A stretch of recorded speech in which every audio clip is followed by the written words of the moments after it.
This is the nameless protagonist. If you can, go ahead and put a 1 in the chat if you guys can hear me okay.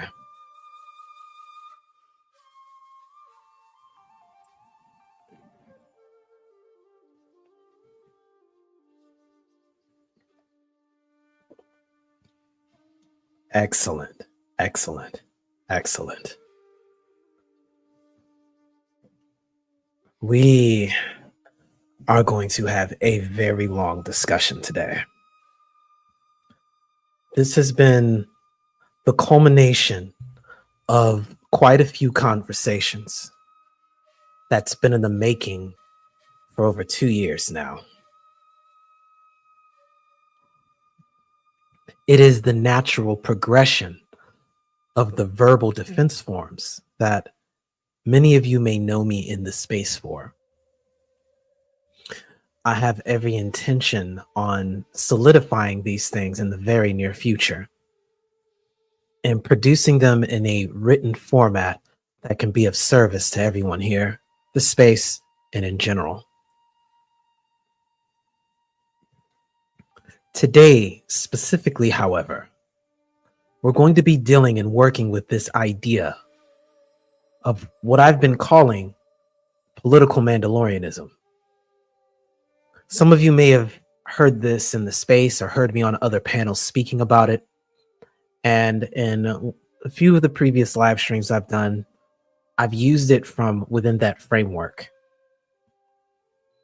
It was largely experimental, and I wanted to consolidate it into a set of axioms that could be easy to remember and generalized in such a way that they could quickly be consumed and used to navigate the modern environment that you find yourself with.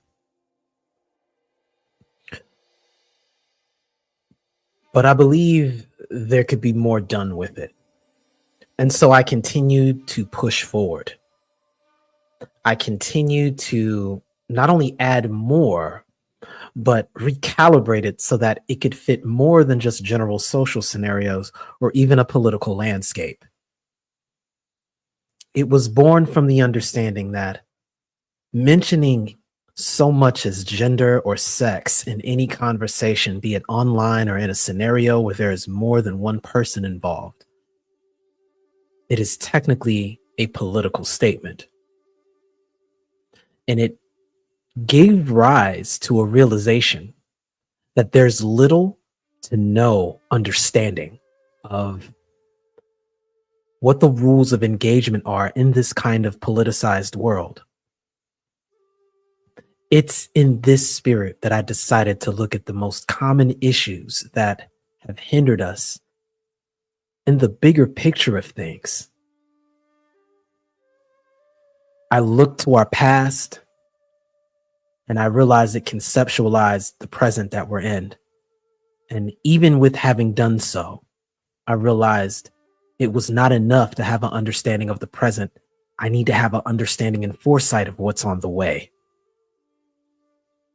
And by doing so, the Fourth Industrial Revolution revealed an opportunity and a path to move forward.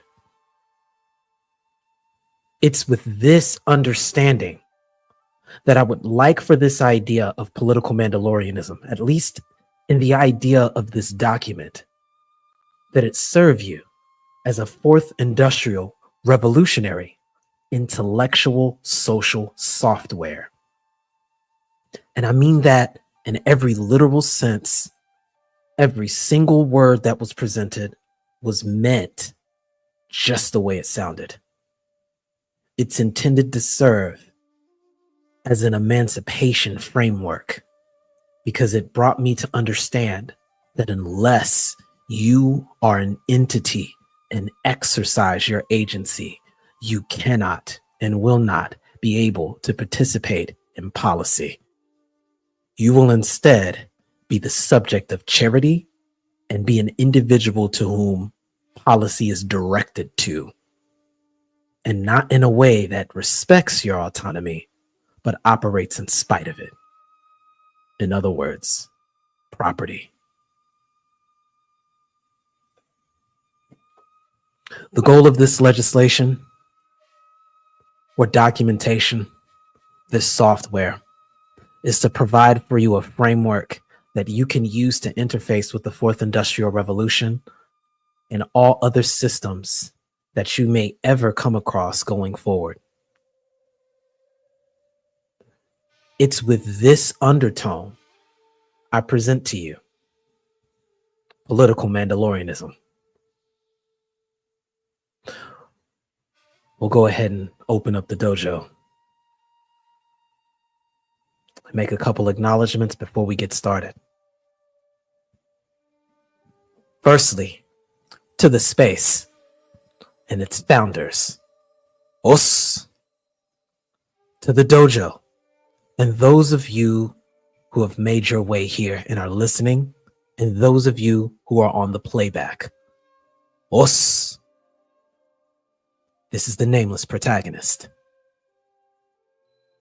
The information and views provided here is done so in good faith and for informational purposes only. While not intended to substitute for legal advice, all information was cited and gathered from an official or official primary sources where applicable. This content is suitable for all ages, but discretion is suggested for all minors. And as always, take with you what is useful and leave behind what is not. Os. With that, we'll get started.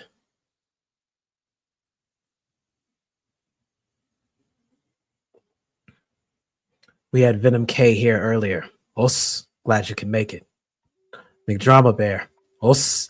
Yes, I had a bit of a issue starting this time. I thought I had the time set for 6 Central Time, but it appears it was set for 5. So some of you may have gone here and saw that the live stream was not on, but the timer was still going. That was a mistake on my part. Hopefully McDrama Bear can find a way to make it back and catch this. If not, catch it on the replay. This will be a long one. Os. We got Spain Man. Os. Sick Diggy. Os. Salamat. Salamat, friend. I hope you're doing well. 7Q Pit. Os. What's good, fam? Grab Second Gear Eddie. Os. We got Toya. Os. Baby Media. Os. V, what's going on? I ain't gonna say anything.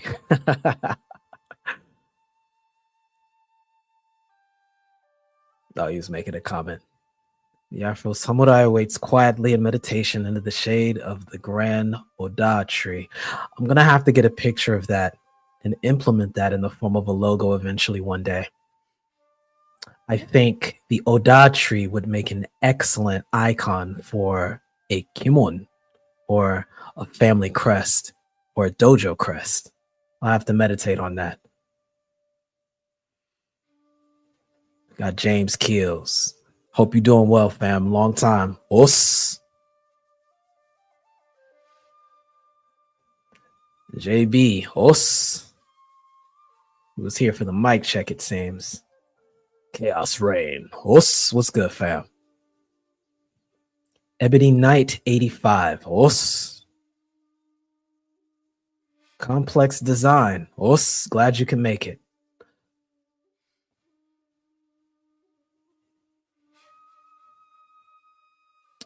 Willa ER. What's good, fam? Os. Said, what's up on Saturday, my Renaissance bros. Indeed. JP Design. He says, I agree with the idea on political Mandalorianism. Could this take place as a micro-political party of free-thinking black men? Our vote going to the highest bidder, of course. I don't want to limit this to just politics.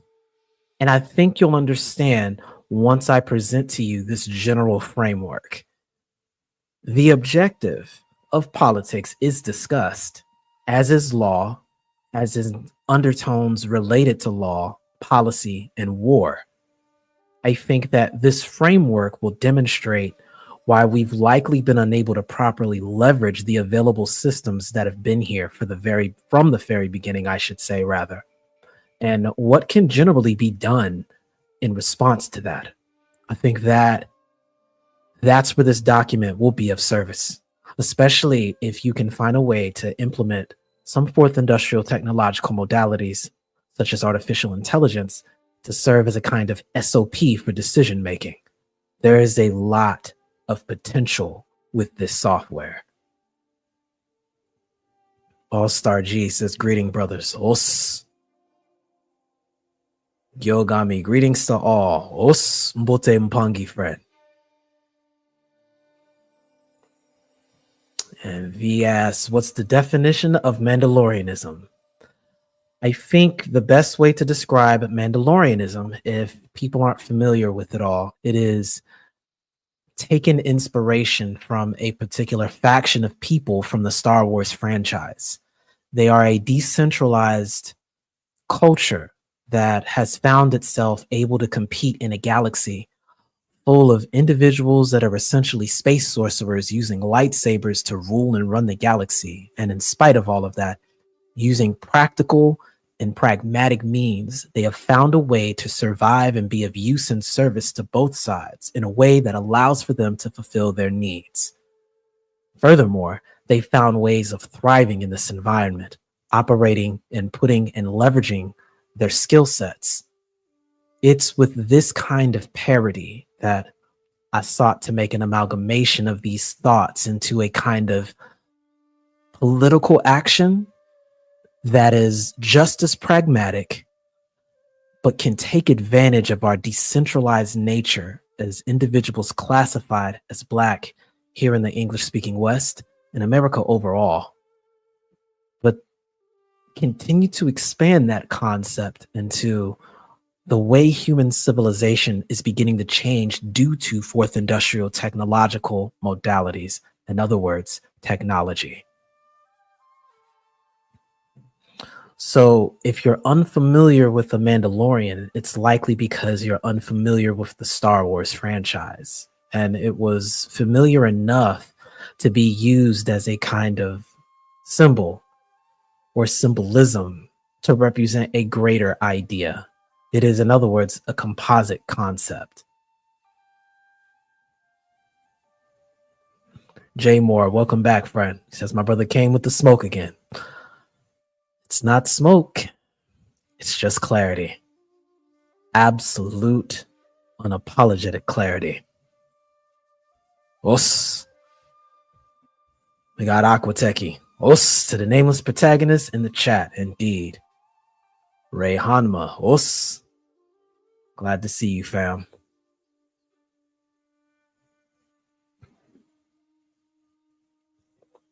Indeed, a catch-all. But I suppose we should go ahead and get started with the first wave. I think I should go ahead and get started with the general introduction to this piece of legislation. But I want to draw your attention real quick. In the description, I'm going to continue to add a majority of my resources here.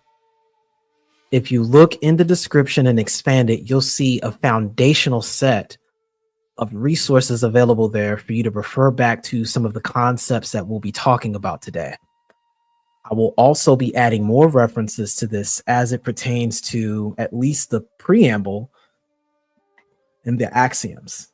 And if you like, what I can do is put a text iteration of it on the screen so you can read along with it if you prefer. I may do that just because it'll probably help with efficacy down the line.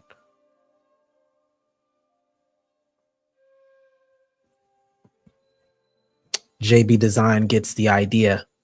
Indeed, there is so much parity behind the first industrial revolution that we observed in the latter portions of the 19th century and the early 20th century. What separates this particular iteration in the fourth industrial revolution in the 21st century is there is a decided shift of trying to push back against what was holding back the first one, which was progress being held back for the sake of profit. And while that exists to a certain degree, the nature of this technology is so generally transformative that it gives the levers of not only production, but logistics in the hands of a smaller and smaller scale group of people. So at this point, what that means is things that would take you months or dozens of people to do efficacy wise can be done by yourself or with just a few people. There is a lot that goes into influencing that. And so many of those barriers are temporarily being brought down as the environment begins to shift in the wake of all of this technological disruption. And there are opportunities that can be seized upon. There is a dramatic difference. The timing is correct. But let me go ahead and pull up an image of this.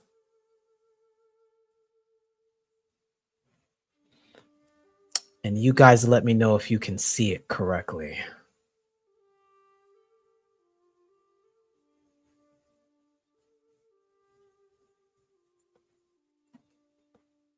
Present and share screen. It will go with window. There we go.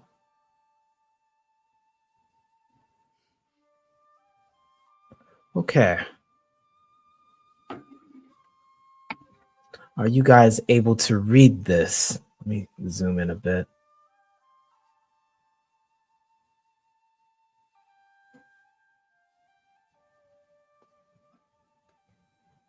See what I can do to make this a little bit. Yeah, I think we can read that. Yeah, drop a 1 real quick if you can see that clearly. I'm going to see about maximizing this. Excellent.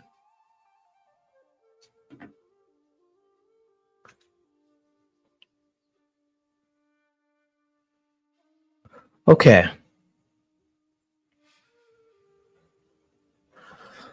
So we'll start first and foremost with the general preamble and what it's intended to serve and operate towards. We are here. There we go.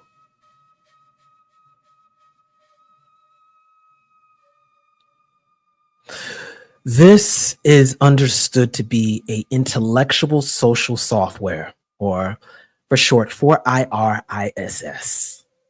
Its intended objective is to operate as an emancipation-based framework that can allow for political, social, and mobility as it relates to policy. You've heard some of this before, but I really want to get into some more of the nuances animating some of these principles. And they're much more straightforward, but I believe they will serve as a kind of undercurrent to the other things that we'll get into beyond the axioms, specifically when we get into the appendix section of this. We'll start with the preamble. Individuals, parties, incorporated entities, and states can engage in the act of policy. Law is the language of policy. Politics is the means by which policy is made realized. Diplomacy and negotiation are the preferred methodology through which politics is engaged. War, thus, is politics and policy imposed in the absence of negotiation and diplomacy, with the goal of submitting the opponent to one's will by way of hard, soft, smart, or proxy power, and eventually something we will discuss in the long term, algorithmic power. I want to stop and pause there very quickly, because it's with that particular baseline that we come to understand where a lot of us have gone, not just astray, but have gotten completely misconstrued with the idea of participating in this concept of policy. First, to do so, we have to acknowledge the fact that you need to be recognized as an entity. I want to draw attention to a great deal of criticism that's leveraged towards Dr. T. Hassan Johnson. What he is producing is it's a kind of case illustration to represent a particular demographic in a not so much meta analysis, but a kind of amalgamation of conceptual ideology within the framework of policy that already exists. It can in turn be an inspiration behind legislation, not to serve as a substitute for it or as a placeholder for it, but as a kind of soil through which legislation can sprout from. The problems we run into is that we have operated by and large, as Dr. Tommy Curry has highlighted, in this state of flat blackness. And from this flat blackness, there's very little we can then leverage to participate in the act of negotiation and diplomacy. Partially, a lot of this issue is due to the fact that we are not seen as a viable entity. And even if we are seen as a viable entity, there's too much of a discrepancy in power for us to be recognized outside of a context of war at that point. And again, we've defined war as hard, soft, smart, proxy, and algorithmic power.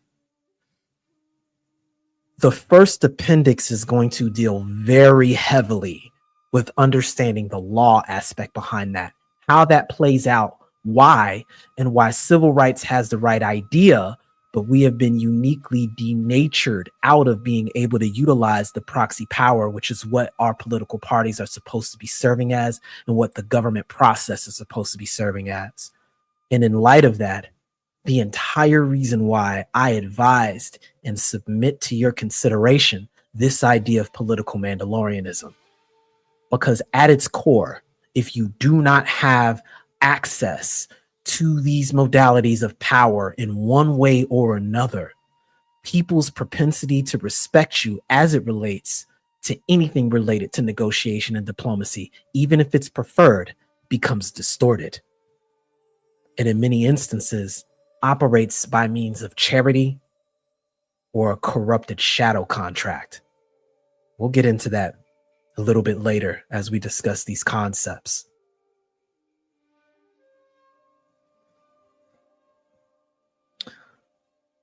I think this is a good place to begin and sort of set the tone for the axioms. Although I'm tempted to go into the first and second appendixes before I even consider the axioms, given I've gone over the axioms before, but I have added 2. So I'll do that. I'll go over the previous ones. I made an adjustment to the 5th one, and I added 2 more because I believe they were extremely important. And I think they will contextualize the appendix here, both in sections 1 and 2.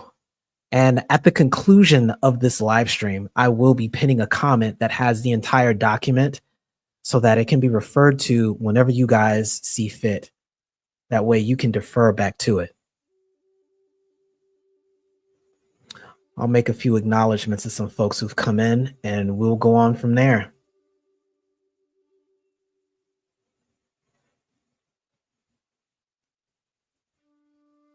Okay. BGS is here. What's good, fam? Glad you can make it.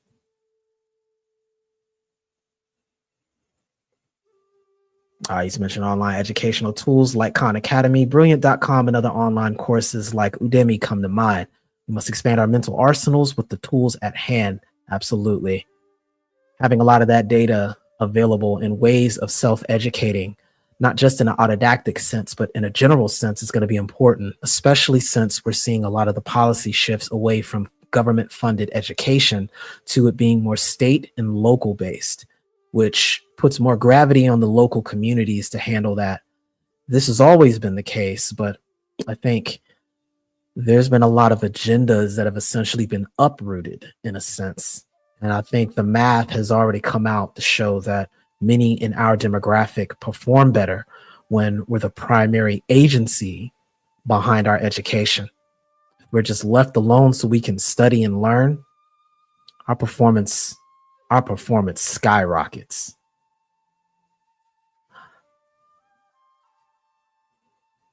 We got Admiral Smoke. Us, fam. If I could do a panel on some of this, man, we got to get you up here one day. It's a lot of good information you have. I'm pretty much preaching to the choir with you here, man. You lived a lot of the stuff I'm going to be talking about today. So that's interesting. Us.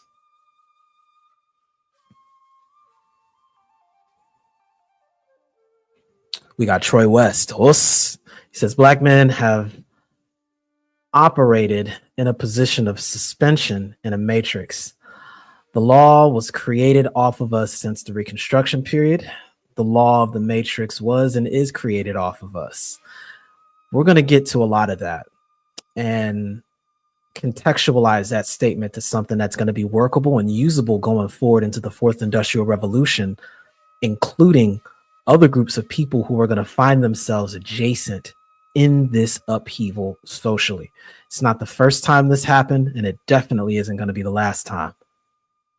We got Maggie Thompson under the veil. Oh, she says, greeting, nameless protagonist and chat. Super excited to hear this continuation. Maggie, Abraham Maslow in the field of positive psychology. If you get time, email me. I would like to have a deep dive conversation with that. And given you've got some credentials behind your back, it would be useful to kind of have your perspective on some of these things and how they can be of assistance in contrast to a Jungian and Freudian modality that's essentially been the mainstream for a very long time, especially getting into not just the hierarchy of needs, but getting into his ideas of transcendental experience and how some of the runoff psychological trainings out of positive psychology has really been interesting, and how a lot of this can interface and interplay with some of the problems we see now that the fourth industrial revolution and its technology is bringing up to the surface. So consider that and send me an email and let me know what you think.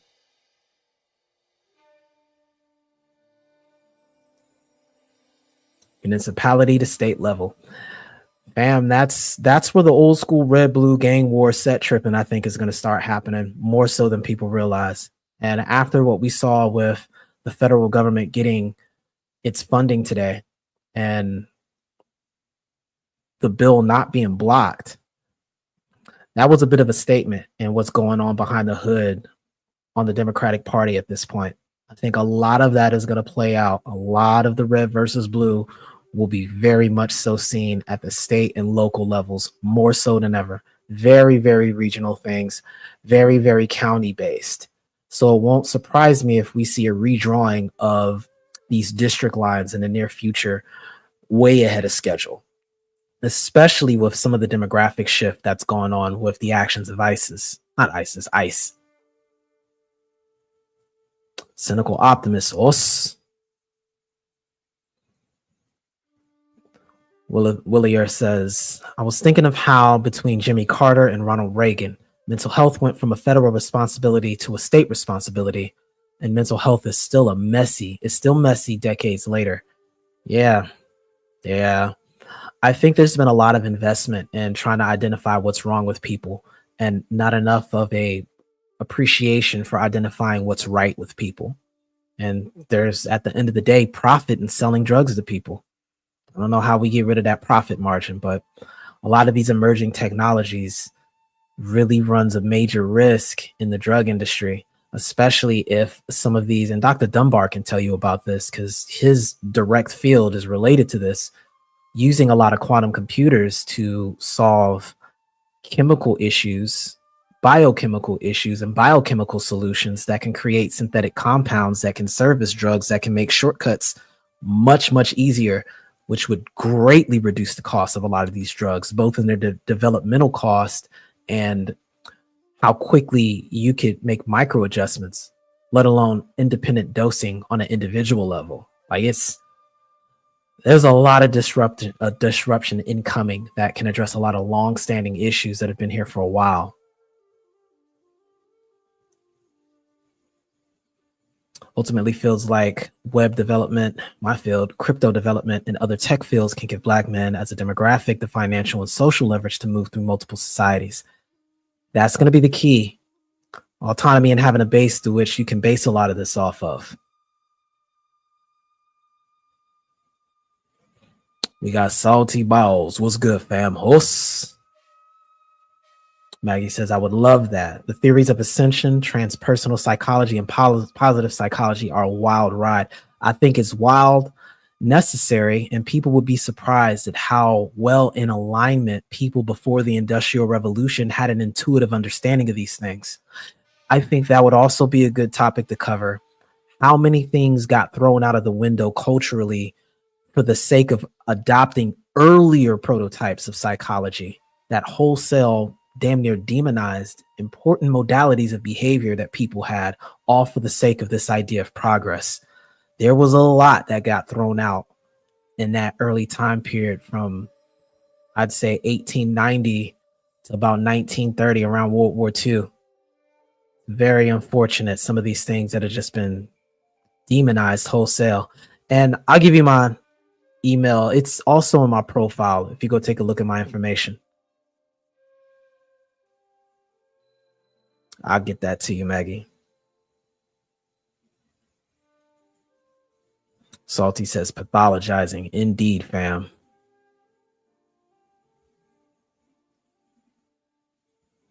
Drama Bear says we are in a meaning crisis. Fam, like you have never seen before. Like you have never seen.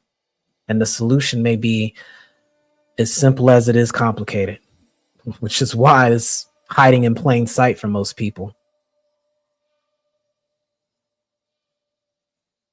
But we'll go ahead and move on to these axioms and get them knocked out. Okay.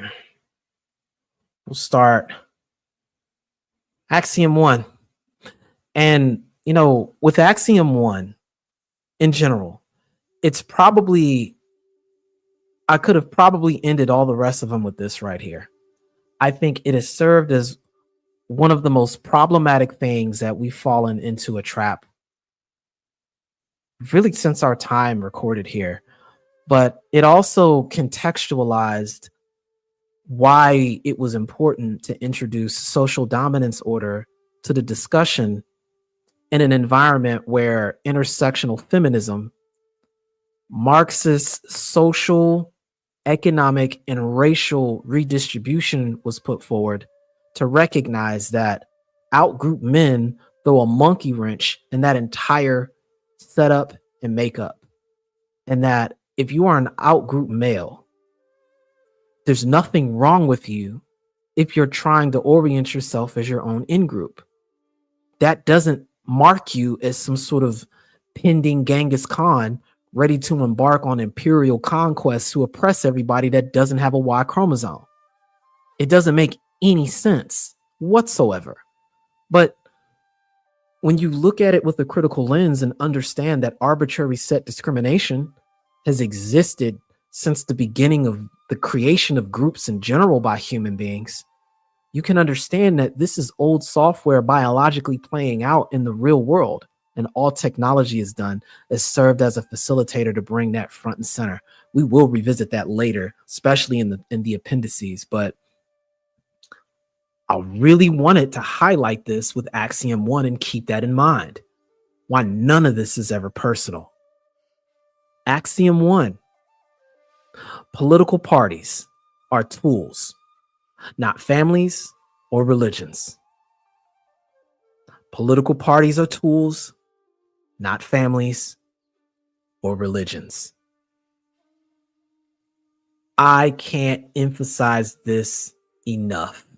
It is the most characterized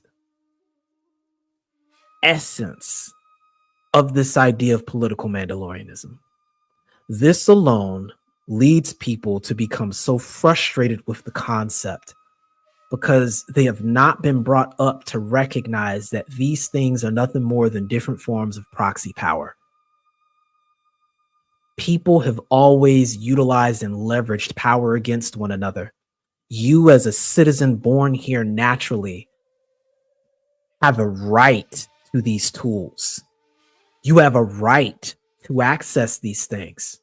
Your vote serves as a unit metric of power with which you can leverage by way of your cooperation and posturing to acquire and see realized your policy. Power that you do not make use of will, and in general, find a way to be used by others. I cannot express the gravity of that statement, whether it be through participation or non-participation. Being in this system, you are still participating. It then becomes a question of agency and intention. It's the power with which you are participating with of service to you, or are you being controlled by it? That is the whole idea of being emancipated. Political parties are a means through which power can be made realized. And you'll come to realize, again, that these parties are groups of individuals that also are trying to do the same thing. This is why you have to aggregate. You have to make your voice known. You have to understand the process, because if you don't, it will be leveraged against you. Political parties, factions, and groups are not ends in and of themselves, but instruments to achieve specific policy goals and other objectives. Analyze them as tools, not as ideologies or identities. Refer to this regularly. Take a detached view of left, right, center. Understand that there are so many modalities of posturing inherent with this, that even what is called left and right here in the global sense is completely inverted. Human beings have been doing this since we formed groups. Once again, Axiom 1 is the cornerstone foundation of all of this. Between that and the preamble, you have all the tools you require. Everything else now becomes a modality of mastery, starting with the self. We'll move on then.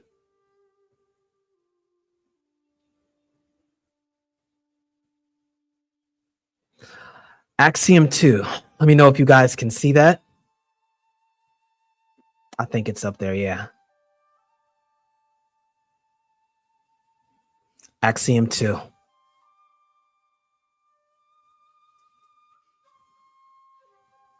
Power dynamics. I'll use you as a litmus test, Willow. Yeah, Complex says you're good. Cool. Axiom 2, power dynamics. Here's another one that is going to frustrate a lot of people. Better to be the power spoken to than the other way around.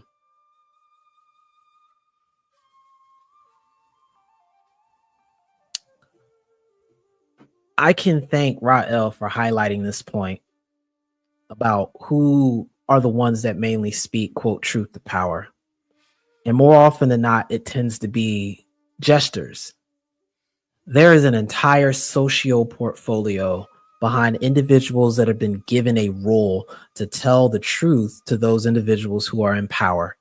They are a kind of pressure release valve. They are individuals that are made to look ridiculous and to ridicule. They are quite literally the definition of jesters. They are a rude interruption of the flow of things. I will say this until I am blue in the face. If you want to serve in that role, that is your volition to do so. If you are basing your survival on that role, you are a jester. You are a jester. True power lies not in merely voicing opinions, but in being the entity whose voice is sought, whose approval is needed, and whose decisions shape the discourse. Seek to become the power that is consulted and deferred to. I don't know any other way to clearly articulate this, because it immediately pulls you out of any expectation out of realizing that you're the only one that can make that happen for yourself. Have it be done through your posturing. Have it dictate what it is you do. There's not this idea of, I'm going to go tell it like it is.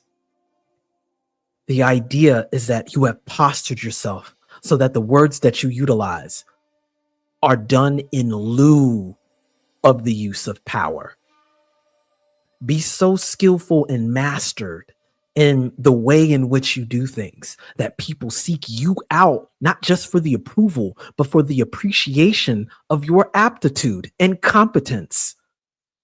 With regard to that, yes, you may be seen as a tool, but there's an exchange potential there. You then are the one that disseminates and determines the terms of your engagement,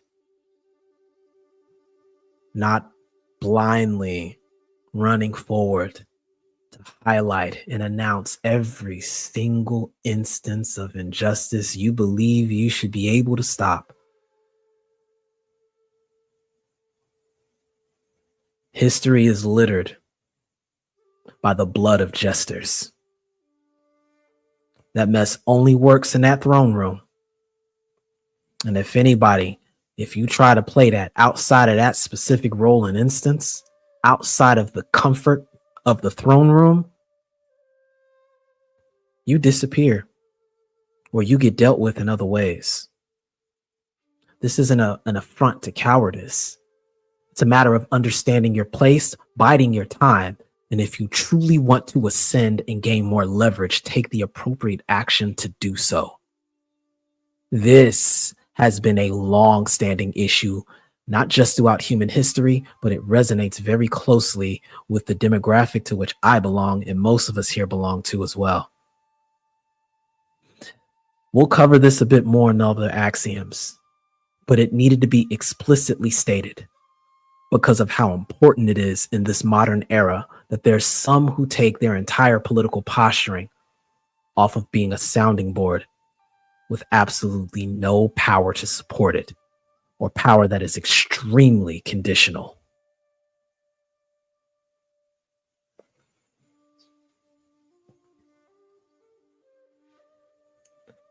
We'll move on to Axiom 3.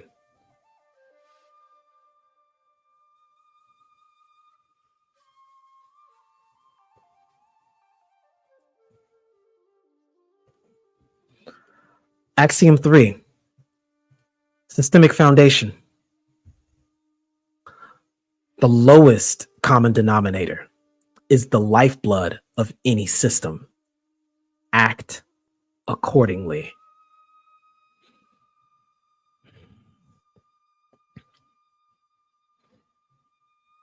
I will not personalize this statement right now, date the statement, or apply any specific anecdote. I am going to speak strictly in the broader sense of people understanding systems, or the lack thereof. People who have been in a position of leadership for any extended period of time understand this axiom. And I can thank Sanddog for highlighting this to me. For those who don't know, he served as an armored scout tank platoon leader in charge of multiple millions of dollars of U.S. equipment and operated in an active combat zone for quite a bit of time. one of the points he highlighted to me that I 100% concur with is you don't get the army that you want. You get the army that you have. You don't get the army that you want. You get the army that you have. In every instance that I see where people have had to mobilize for whatever reason, where people have had to interface with any system, where anybody has had to, from every angle where other human beings are involved, where they need to make a decision, and a decision has to be made by somebody in charge. Failure to understand the lowest common denominator is the number one issue that gets people into issues. Failure to understand the bottom line of your system will result in your utter and complete ruin. Things are not going to be as you want them to be. They're not going to be the way people believe they should be. They will be as they are. You'll find a hallmark of incredible leadership being individuals who take into account the capacity, the ability, and the state of the lowest common denominator. I'm reminded of a particular military general during Vietnam who took after a tactic Napoleon made realized eventually. And it's an understanding whenever we get into conversations in the future about military science, which I have every intention on doing. Communication is the foundation for military action, human action in general, but military action in particular. And one of the things that made Napoleon, which is what this Vietnam officer took into consideration when he was mobilizing people to go over there, is that he ensured that orders were understood from the very top of the command to the very lowest ranking individual, so that no matter what happened, no matter who was taken out, because in those times it was just popular to take out the head officers, the head field officers, and then the rest of the chain of command would crumble. But if every single soldier from commission to non-commission to E1 to E9 knew exactly what was going on and was on the same page, anybody could take anybody's spot. It was with that spirit that operation of the radio became a mandatory training for every infantry unit during the Vietnam era. They didn't want to run into situations where those who were trained on the radar or the radio specifically, if they were taken out by sniper fire or in the act of combat, perhaps the environment took them out, a trap, anything.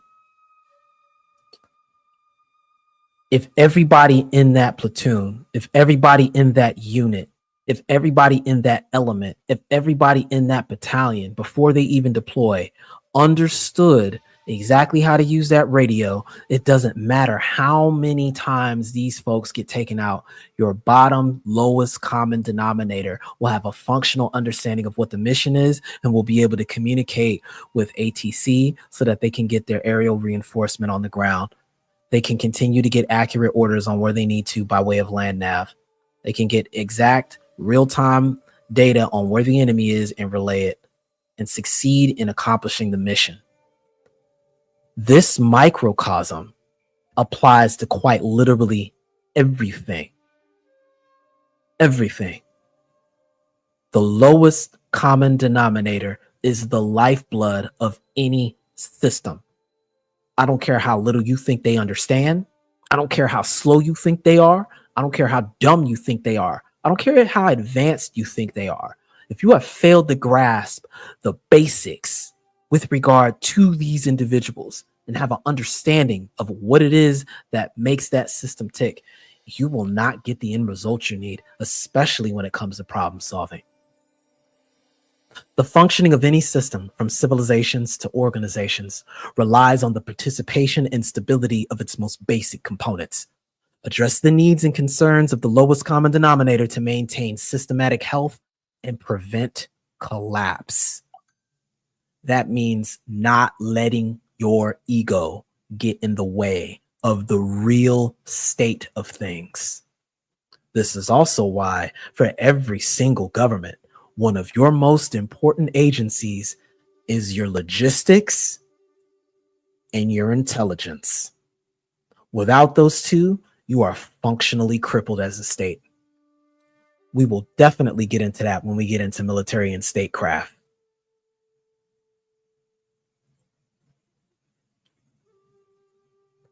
Axiom 4.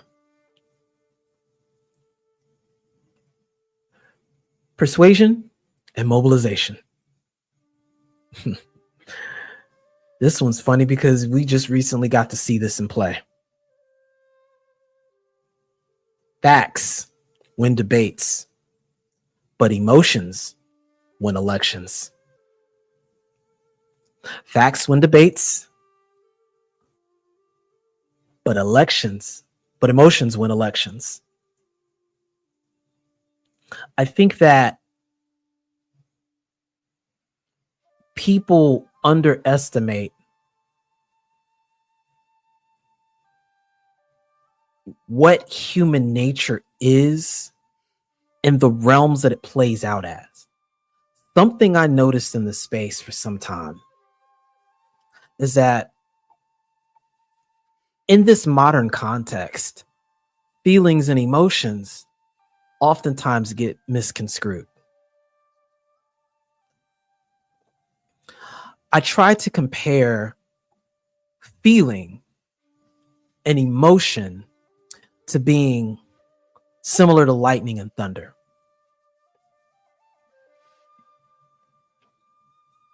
Emotions are like lightning. They happen. There's nothing essentially you can do about it. They occur faster than people may even realize. And there's typically a delayed understanding with regards to that. They show up on the right part of the brain. They do what they do. And it takes time for that other rational side to catch up. So the residual effect that's left behind, the physical phenomenon of what that emotion has created, is the feeling, just like what the thunder does. When you have an understanding of the relationship between lightning and thunder, you realize that while there's nothing you can do about the lightning, you can do something about the way the thunder plays out. If you jump at the thunder, that's a feeling issue. So too is the same for your emotions. I said all of that to say this. Nobody, if you are a healthy human being, can erase your emotions. Your emotions are there. They are natural. We are tasked as humans to not only recognize and observe them, but to ensure that the resulting feelings don't hinder our actions. That's where we run into the mix-up. Because of that, there is a pattern to sometimes, with good intention, mistakenly downplay the role that emotions can play in a situation. Leading causes of death, as we've seen in many instances, are directly related to emotions not being properly recognized and addressed, whether it be due to their potential reaction or underestimating their influence in a split second, or over time as they remain to be unaddressed. If you attempt to respond to emotion with facts, you may end up being correct. But when it comes down to the final executive action, you may find yourself profoundly lacking. This is why, for all of the fact and data you can throw at a situation, when you're dealing with real live human beings, more often than not, your emotions are going to be what sets the tone for that decision. That's why when it comes to understanding of the way human beings truly operate, marketers have an understanding of this. Facts will win debates, but emotions will win elections. In the realm of policy and politics, facts are often contested and weaponized by opposing sides. Emotional appeals, however, are more effective in mobilizing and uniting allies. Understand the power of emotions in shaping policy and narratives and public opinion. I like the statement McDrama Bear said here. And eventually I do plan on really deep diving into the various parts of the brain when I get into a fourth industrial martial art that I'm working on that deals with the mind, specifically information-based combat. Looking at ways to provide individuals with, you can call it media intelligence, the capacity to resist influence, and opening ways to strengthen yourself against algorithmic attack and manipulation. A lot of that has to do with older parts of the brain having much more seniority.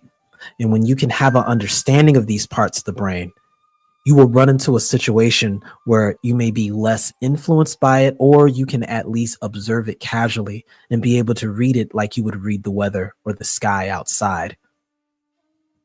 The key is to not identify with the emotion per se, but to recognize it for what it is and allow for it to pass by.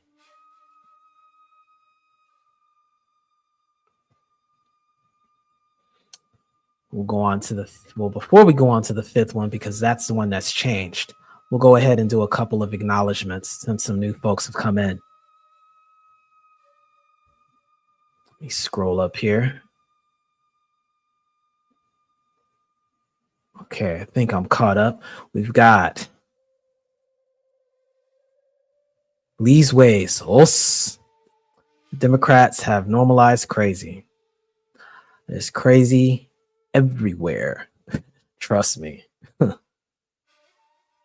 Hurricane Greg, blessings everyone. Indeed, fam. Us. We got Mike Rizzi. Us. He says that Ian McGilchrist camps, meaning crisis work, is on point.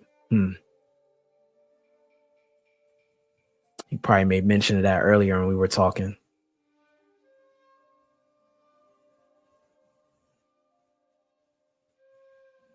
Nub Glory says nameless protagonist. Also us. He says with the propping up of left-wing crooks such as AOC, do you think the political left will become more radical and start engaging in sabotage and other radical tactics? Let me put it to you like this. There's levels to this. I think that there's an interruption taking place in the political system.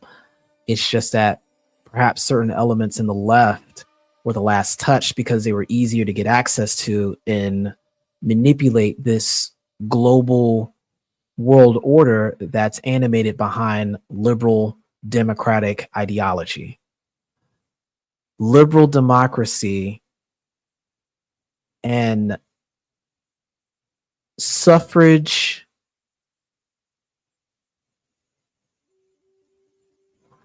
I don't want to use the word abolitionist for that, but suffrage-based Marxist redistribution of gender, economic, and racial-based modalities is the framework for this liberal democratic model. And that's being challenged now by all sides. I think there was a lot of people on the left that weren't necessarily down for that, but rode for it because there were other priorities. There's also a lot of people on the right that continue to benefit from this kind of arrangement as well because of the old orders that were put in place now. There's a kind of realist movement that's shifting throughout the scene, and it's riding in through technocratic ideology. that's what's going to cause both sides to start doubling down on whatever extreme of left and right they've made realized. The difference is, in my subjective opinion, is I think the left is actually going to have more issues as the fourth industrial technology gets more sophisticated and gets more complicated and begin invading in traditional spaces and occupying and eating up all the bandwidth within civil rights that's been placed there. I think that's the switch up that many people are not prepared for and are not ready for. So in the face of that turbulence, we may see a lot more action going on from both sides. Let's see, we got usual business. What up, nameless? Os.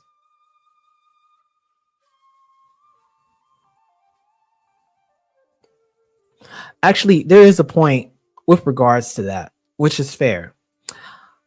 I think comedy can be an excellent way to challenge thought to the masses.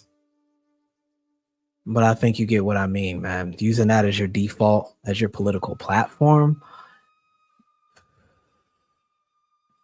leave that alone.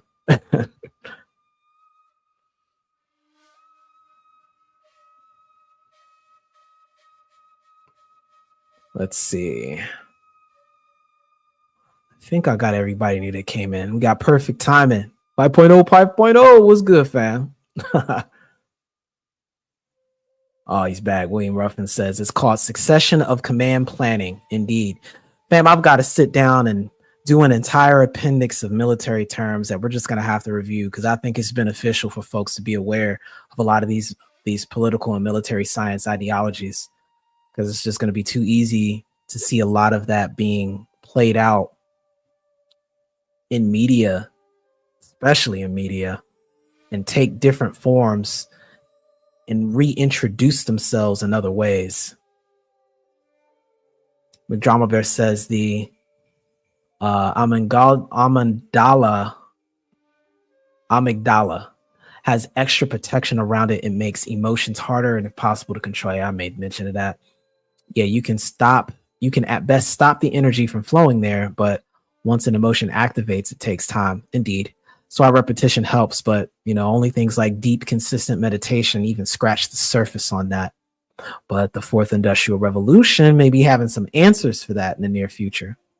It says, as an addition to that, we are targeted and traumatized in specific ways. The primal brain holds traumatic memories, so we are easily triggered without even knowing why. That creates an interesting cycle, especially when you start combining with epigenetics and what happens to children when they're in the womb getting exposed to a lot of these things, and the biochemical relationship that plays with not just the vagus nerve, but the gut bacteria and all of that stuff going on in that particular part of the brain. It's interesting. I'm pretty sure you've seen how a lot of these things are being treated now with particular gut biome adjustments and vitamin introductions, which is a lot cheaper than drugging people up. Let's see. I think I got everybody. Ibo Sosa. Os. Glad you can make it.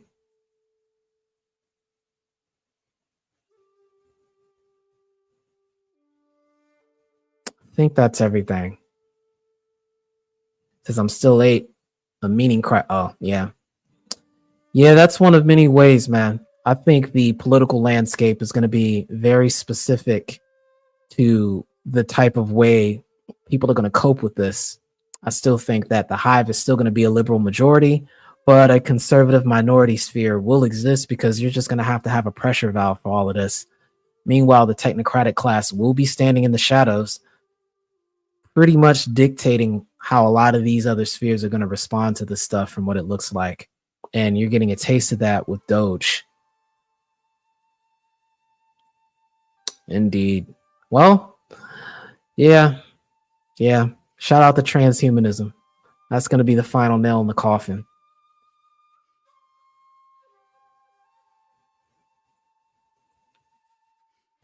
Yep. Those cardinal directions have definitely been fluid. And being here in America, there's definitely a modifier to it. It's not traditional in any way, shape, or form.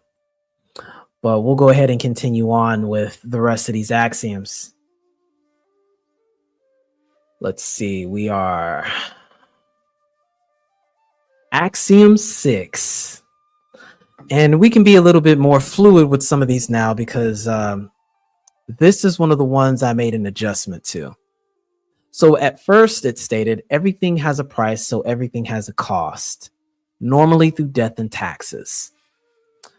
Instead, what I wrote was everything has a price, so everything has a cost, trade-offs disguised as solutions. I think that cuts to the heart of what I was attempting to articulate, where death and taxes are a bottom line, but ultimately what we're talking about is the myth of solutions. I don't think we have truly seen in any sort of legislation that gets put forward a true solution to a problem. What we see is a set of arrangements that's done where a set of BS is exchanged for an additional set of BS. And what's really being talked about is the degree to which you can tolerate the BS that's being addressed. And in turn, that creates a more favorable solution, in quote, or outcome, I should really say, that allows for you to posture yourself to acquire more leverage in other areas. Or in the instances of negotiation and diplomacy, and many times, you're making concessions of you stop doing this, but in return, you gain that. And that may address and create equilibrium for a time, but it's only a matter of time before those decisions that were made there and those trade-offs result in new potential confrontations that then also need to be resolved. In other words, the goal of negotiation and diplomacy is attempting to create the most favorable circumstance of trade-offs, which then becomes a solution but isn't the solution.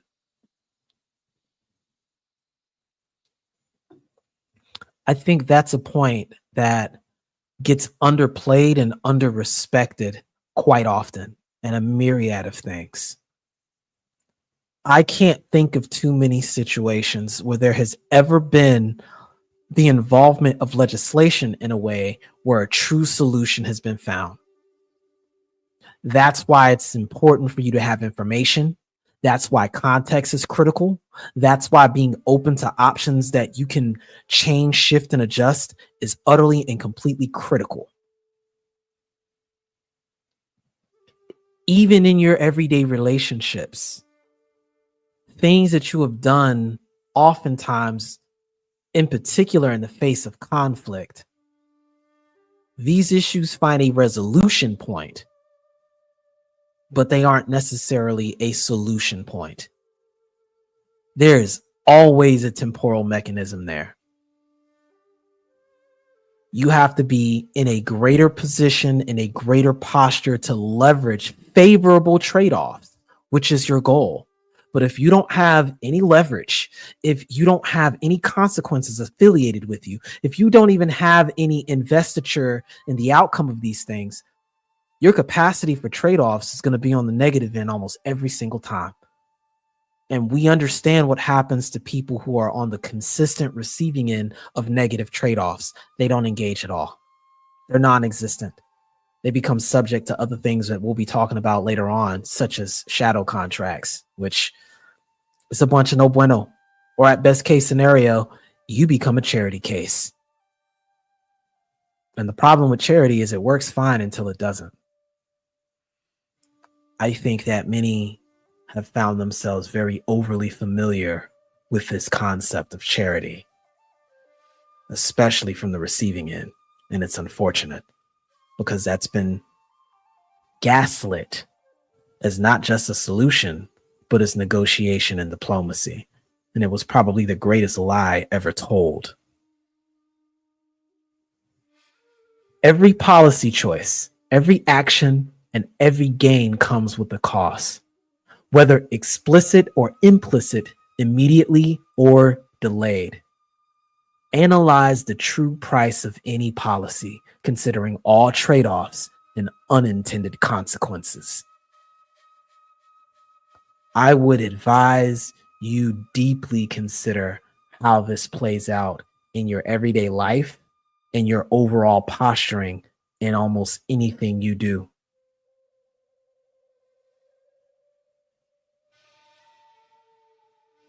I can say it's probably one of the most important adjustments I made there, so people didn't get too caught up in the idea of taxes and death being the only language used.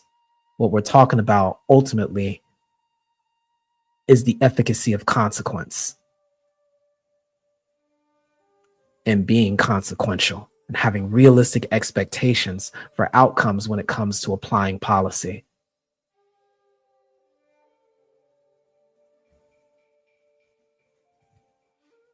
Axiom 6.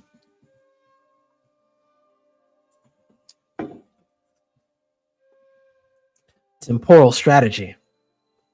This is a favorite of mine, probably because I'm a little biased. But with the martial discipline I train in, this is typical tradecraft info. This right here is 101 general information that has been connected to Nimpo, human activity, and is the Atlantic address in a lot of ways in a nutshell. And it's extremely self-evident with the language. And I don't think I'm going to spend too much time on it because I really want to get to the newer axioms here, which probably require a little bit more nuance.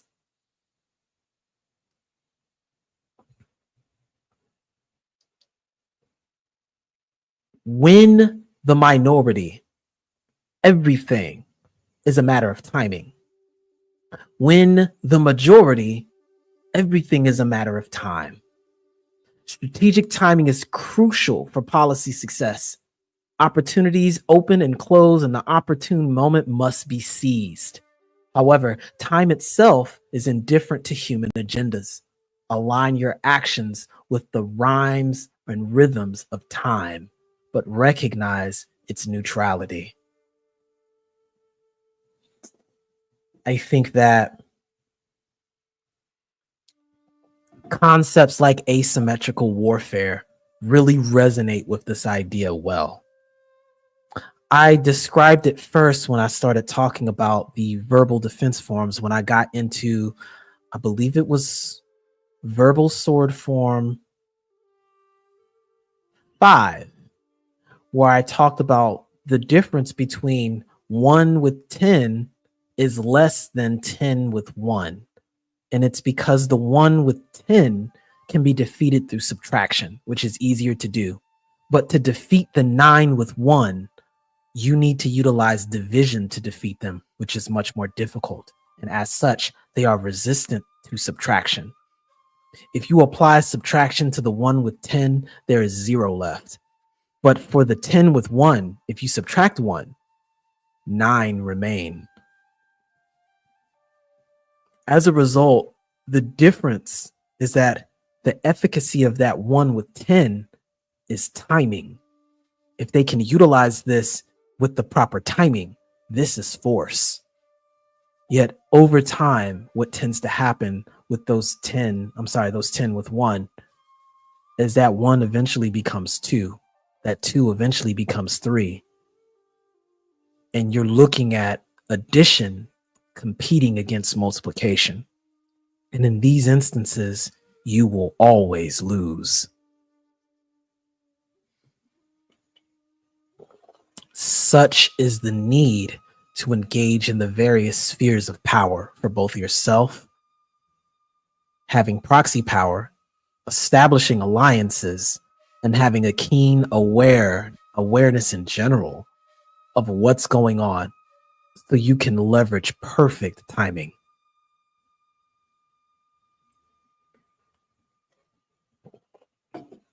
When the minority, everything is a matter of timing. When the majority, everything is a matter of time. Before we continue to the last two and the two newest additions to the doctrine, do you guys have any questions on what we've gone over so far and what you can see at the moment If not, we can continue to the next parts and then finally get to the appendixes or appendices. I suppose that's how I would say that. Toya can probably spell check or grammar check. Willier says very often charity is used to create a crutch, a dependency, not to fulfill agency and enable personal liberty. We're going to get to that. We're going to get to that very soon, actually.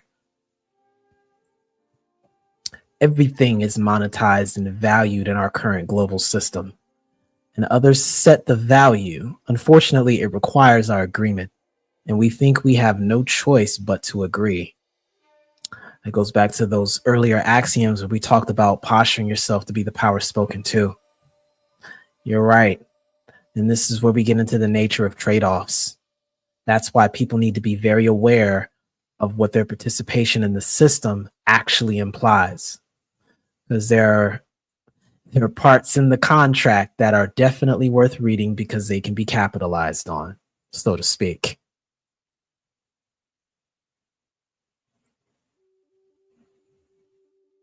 It says, look at the Western NGOs operating in Africa. Those charities are specifically to instill dependency in those nations.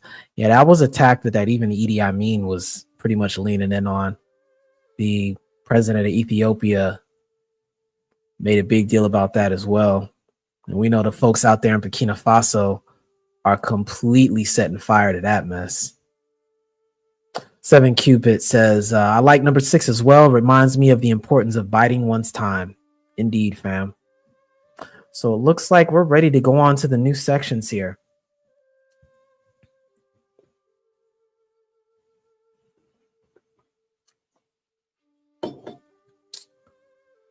I considered the order of these two because I was tripping across Axiom 8 before 7, but 7 came as a kind of epiphany.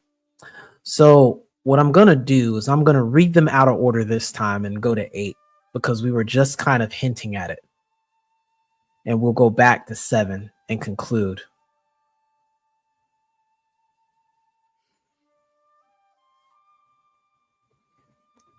The basis of exchange,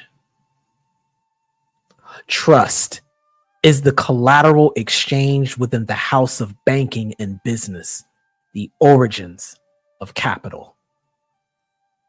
Trust is the collateral exchanged within the house of banking and business, the origins of capital. Trust is the fundamental currency of social and economic systems. It is the basis of all forms of exchange, cooperation, and capital accumulation. Cultivate trust strategically and understand its value as the ultimate form of collateral in human interactions.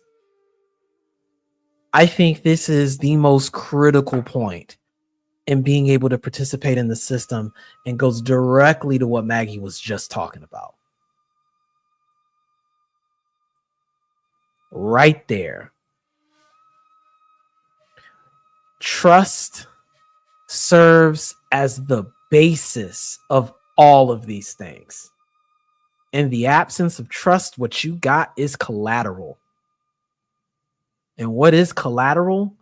It is a proxy for that trust to be put down and represent something that can assure your trust.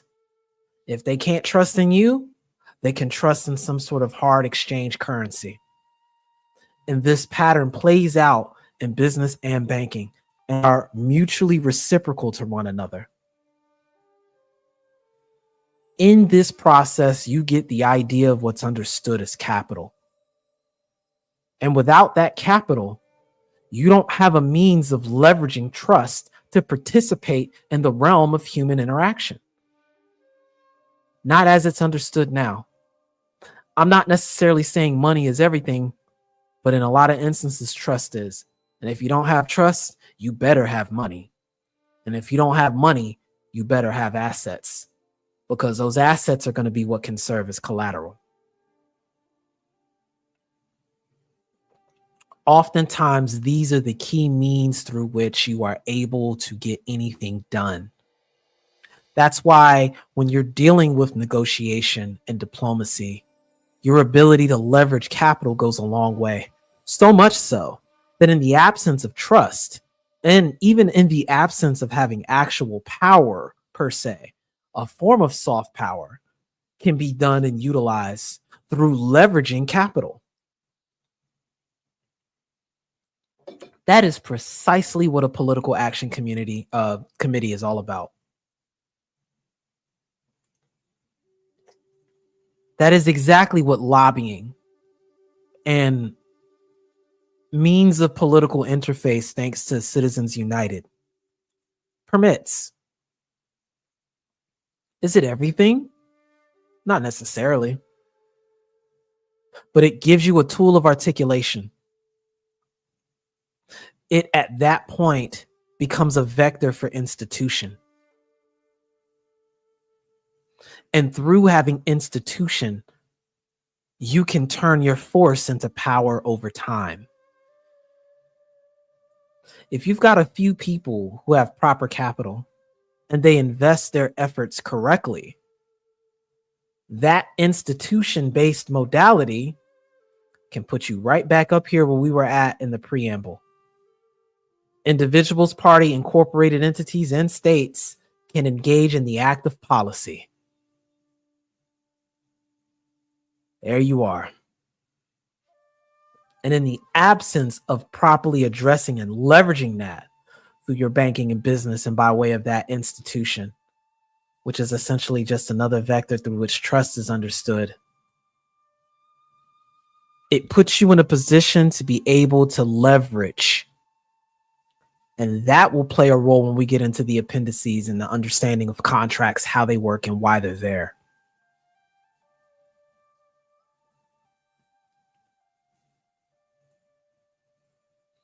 Willier says, them Indians own the motel industry thanks to a strong religious network. They were able to leverage their trust to form in groups that allowed for the creation of institution through banking and business. If they didn't have a lot of money, they were able to leverage trust off the strength that they were Native Americans or Indian, Desi Indian. Any group can do this. But to your point, the highest form of trust is supposed to be understood through family, which is why I repeatedly highlight that the highest forms of power in every modality of human interaction that I've ever seen has been the family. I mean, what is royalty besides family? It's just another word for family. The medium through which trust can be exchanged within family, not just relatives, but family, can serve as the basis for your banking and your business. And you'll find that the most powerful businesses and banks are families.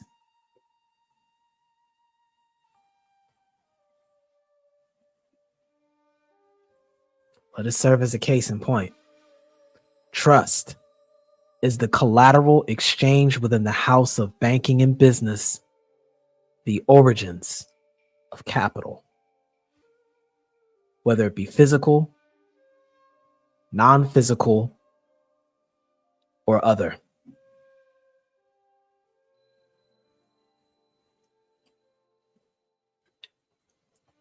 It all boils down to trust.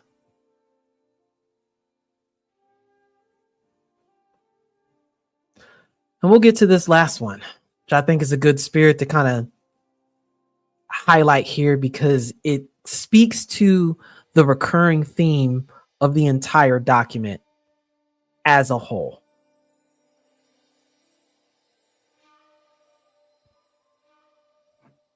Autonomy and equilibrium.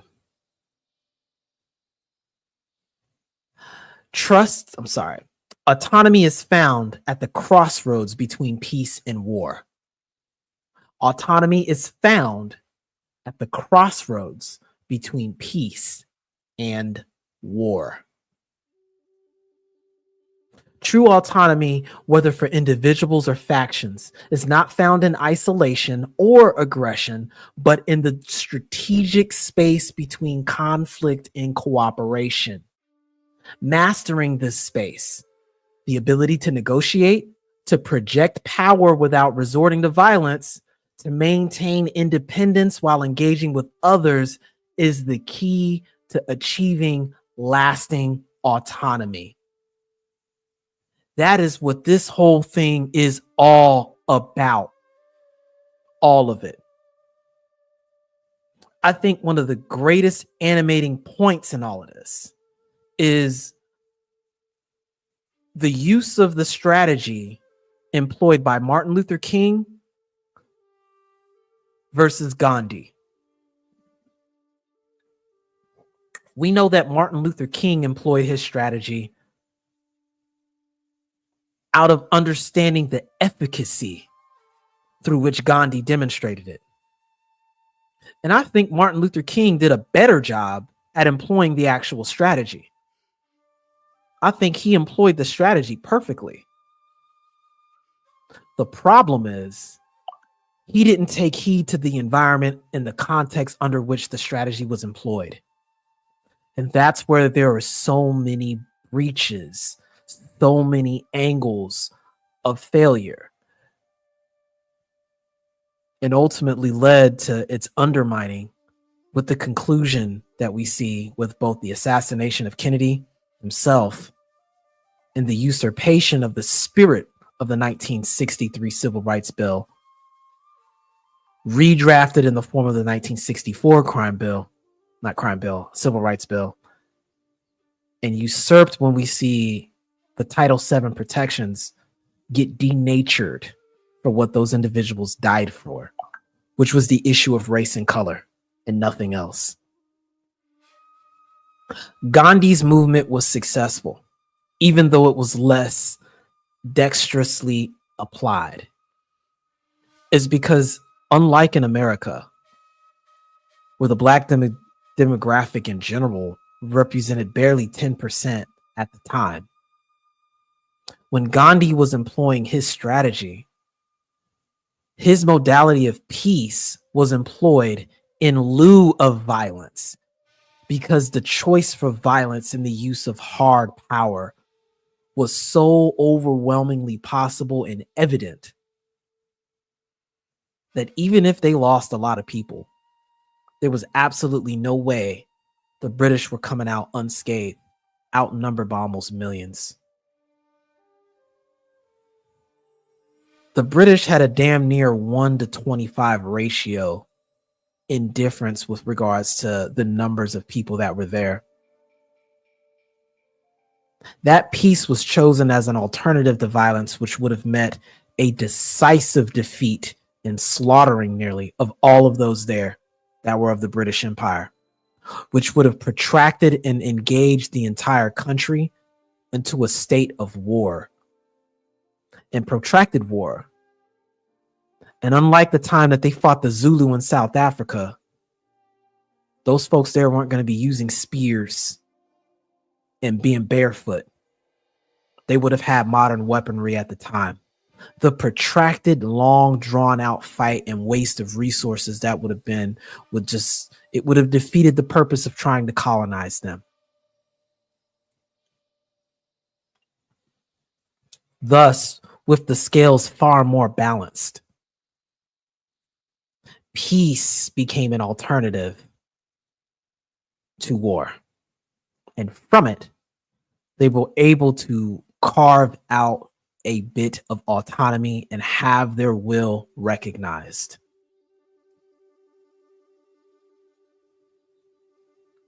Autonomy and freedom are not the same thing.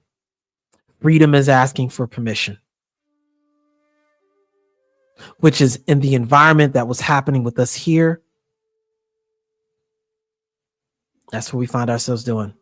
Speaking about liberation, speaking about freedom, something that requires permission. Autonomy is something that occurs on your own volition, by your emancipated will to do as you see fit. And that emancipation, just like Martin Luther King ultimately ended up saying, has to be by the writ and definition and essence of your own self-declarated manhood, humanhood, beinghood. By the fact that you are a human being and have set your mind to do so, that's your emancipation. Not overcoming anything, not asking for somebody's permission to do something, but by doing it because it's your God-given right to be able to. That is autonomy. What's required is the skillful and useful understanding and application of peace and war. It is the only time you will find yourself in a position to be able to engage in the system correctly. And furthermore, to actually employ fair contracts and engage in negotiation and diplomacy whenever conflicts arise. Without it, you're either at war or you're under charity.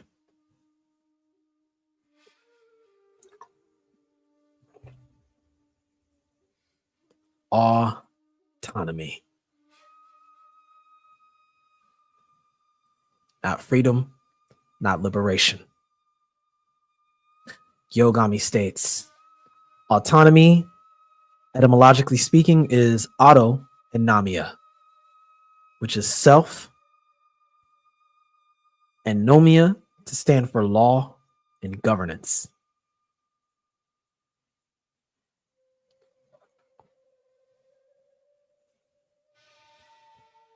Diaspora L says, order of operations, liberty less than freedom, less than autonomy. Indeed, fam.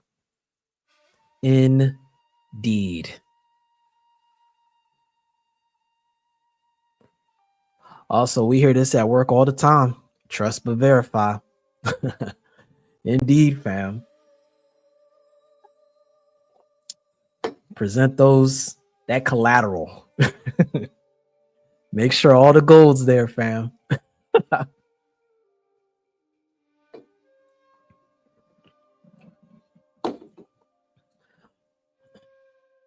But that's it. That's the 8 axioms in their total.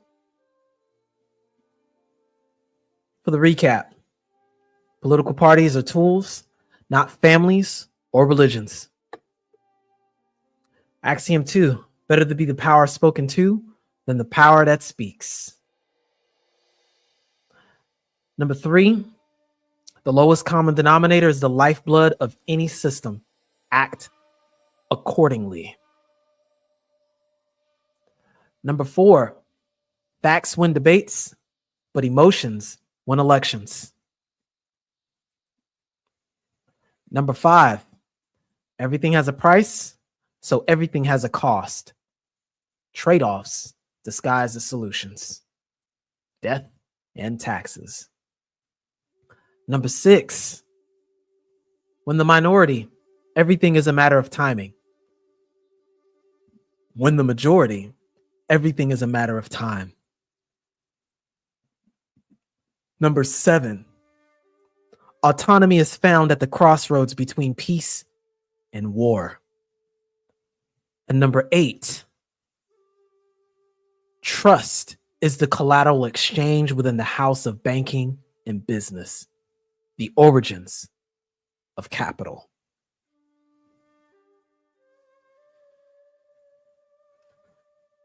And now, before we get started again, we are at the juicy bits.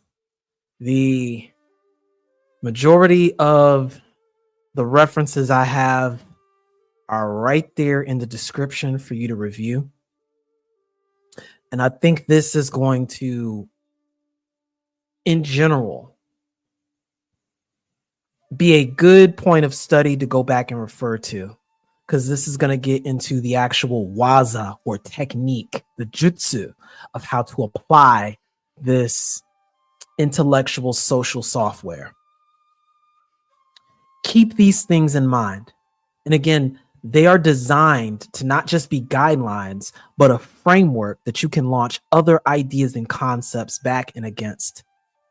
If you were to enter this entire document into a artificial intelligence modality, based off of this, it could probably provide answers and solutions to things that you may not have considered. It is a versatile doctrine, and I mean every bit of the word when I say it is an intellectual social software. It's going to serve as a living document, and when it's applicable, it can be updated, but it's here to be of service for you to make use of in the myriad ways you see fit. And I think immediately once we get started, a lot of the aha moments will start rolling in. And I highly look forward to that. But before we get started again, is there any more questions on what we discussed before we move on to the two appendixes and really get into this idea of political Mandalorianism, starting with law and contracts?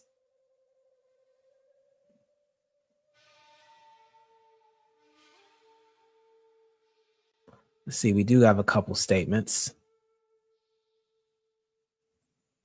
The United Kingdom was already bankrupted by World War II.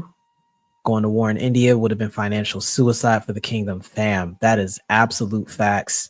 They could not afford a protracted conflict like that, especially where all the hot spots were basically going to be in a freaking jungle or some desolate waste area where we already know they got a bad track record in areas like that.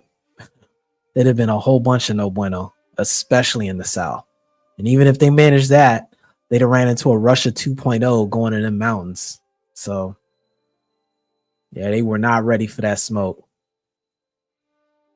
Oh, yeah, because that would have been a window of opportunity for everything they just got on the continent of Africa to go bye-bye. They would have had to come up off of all of that, for sure. Gilgami says, hence astronomy. Aster, yep. Amina, the laws, yep. The law of the stars and celestial bodies. You're going to resonate a lot with this section, Gilgami. A lot. The Federal Reserve and Department of Treasury definitely trying to sneak that. Yeah, fam. Yeah, back into this. They've got that stuff being tracked in from all over the place, man. What I heard, they got people out there begging for people to turn in scraps in Europe so they can turn this stuff in and melt it down. It's bad. It's really bad. We got Ryle here. Os, glad you could make it, fam.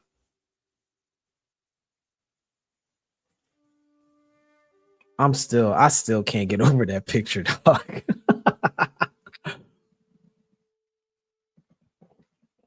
I'm gonna pause real quick for just a second and we'll get started with this next segment.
All right, quick mic check. You guys can hear me? Just give me a quick one in the chat, and we will resume with the two appendices, starting with Appendix 1. Excellent.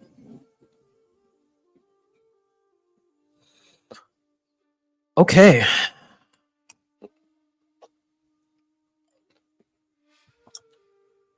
Appendix 1, Law and Contracts.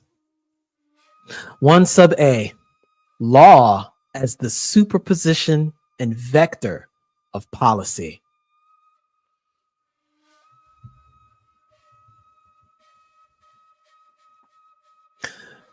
Law is the superposition between politics and religion and serves as the vector of articulation for policy. Law exists at the intersection of societal values, often rooted in religion or moral frameworks, and practical dynamics of power, politics. It acts as the mechanism through which policy, born from political process, is formally expressed, codified, and given direction and force, understood as vector of articulation.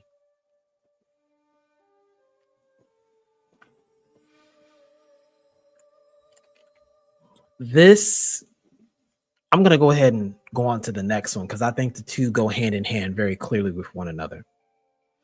This is setting the stage to again acknowledge the role that law plays and understanding that policy flows through law. Once law has made its way to a particular circumstance, generally speaking, it will become either politics or religion. I think we understand the concept of superposition, especially if you've seen particle wave theory and you understand how it's through the particle being observed that it behaves like a particle, and when it's not being observed, it behaves like energy. In other words, you've got the whole idea of particle wave collapse. Law does the same thing. So policy collapses into religion depending on what's going on. And then law also collapses into politics depending on what's going on in the same way. And you'll find that the way the law is engaged has a contextuality related to the religion, i.e. the culture that is being engaged with. So law operates like that primordial potentiality to exist both as law and politics. It's just a matter of what is the circumstance under which the policy is taking place under. And there's so many myriad ways that it can be expressed and understood. This is why it's called a vector of law or vector of articulation. The way it is articulated. There are many concurrent laws that are expressed at any given moment. In other words, at any given time, there are multiple policies acting in one particular instance of time, space, and space-time. There are moral parameters. There's social parameters. There are legal parameters as they relate to the state. There's federal, local, super jurisdictional. There's so many different laws at place at any given time. Natural law, physical law, spiritual law, all at once, all expressing themselves at any given point. But they all share a common understanding in that they articulate policy. Going forward, this is understood as the vector of law, the means and context under which the law or policy is made realized in any given situation. In the future, this will simply be referred to and brought up as what is the vector of law, aka who's involved, what are the parties involved, and what is the context under which this is occurring. Vector.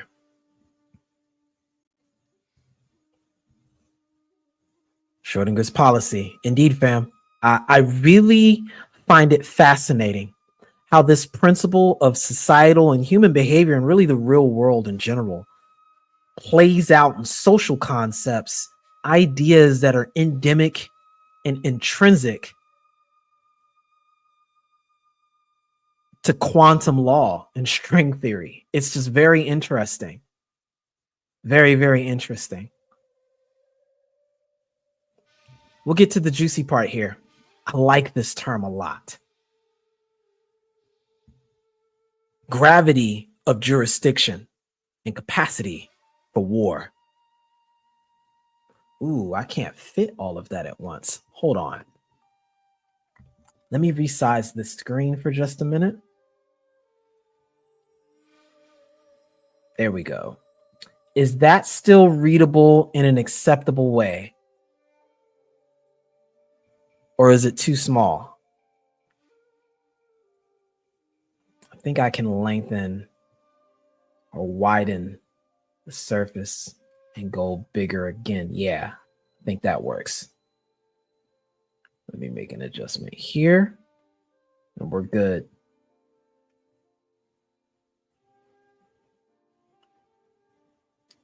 Okay, excellent. We'll rock with that.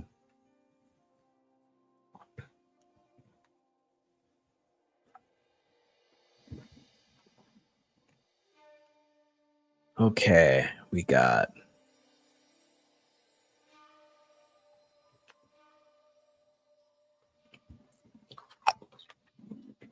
okay, 1B, gravity of jurisdiction and capacity for war. The gravity of jurisdiction, determined by the agency and capacity for war of the policies involved, serves as the greatest influence in the vector of law. I'm going to say this again because this is key. The gravity of jurisdiction, determined by the agency and capacity for war of the parties involved, serves as the greatest influence in the vector of law. The scope and the binding power of legal authority, aka gravity of jurisdiction, is not solely determined by abstract legal principles or institutions. It is fundamentally shaped by agency, political will, and the perceived readiness and capacity, tangible resources, and military strength of the actors involved to wage war or project force. This gravity of jurisdiction, end quote, in turn exerts the most significant influence on the direction and force of legal power, aka vector of law. Laws are most effectively articulated and enforced where the capacity and the will to enforce them, ultimately through force, are strongest. Hence, the Western parable, law is only as good as one's ability to enforce it. I think this is the most taken for granted point in all of modalities tied to this. What's interesting and hilarious is my first exposure to this concept came from watching. I said this before, it's a guilty pleasure of mine I used to have back in the day. I'd watch these Moors go to court. And they'd be in there with the fez hat with the little tassel on it. And it'd be a brother in a suit. He'd be by himself. And they'd be trying to get him to do some BS, like pay a ticket or something goofy. And this dude would be like, according to such and such section 3, line 1, you don't have no jurisdiction. And he had them people in the court shook. It used to have me laughing my ass off watching these folks go in case after case and just, you don't have no jurisdiction, and just be dead ass serious and end up getting off a lot of instances. It was absolutely hilarious to me. But there's a point to it. Understanding that at its core, a law is only as good as its capacity to enforce gets back down to this concept of, for all the idea that you may have with your policy, if you don't have the ability to enforce it, it's as good as non-existent. That ties right back to what we were speaking about with Axiom 2, this idea of speaking truth to power. What good is your speaking truth to power if you don't have any gravity of jurisdiction with what you're talking about? And if every aspect of your capacity to enforce that gravity of jurisdiction is tied to what other people have and not you specifically, or your ability to command it and enforce it, what good is it? What use is it to speak all of that heat, to be all into having this proper vector of law. You've got the vector. Yeah, you're right. You may be right, but what are you going to do about it? What can you do about it? Under whose authority can you make that happen? Oh, that's the authority you want to invoke. Okay, where's the jurisdiction? Who is going to make me? And if the answer is nothing, unsatisfactory, and if there's too big of a gap, there's a problem. There's a problem. And we're going to have a completely different outcome happen as a result of that. Typically speaking, you get a completely different outcome as a result of that, as a matter of policy.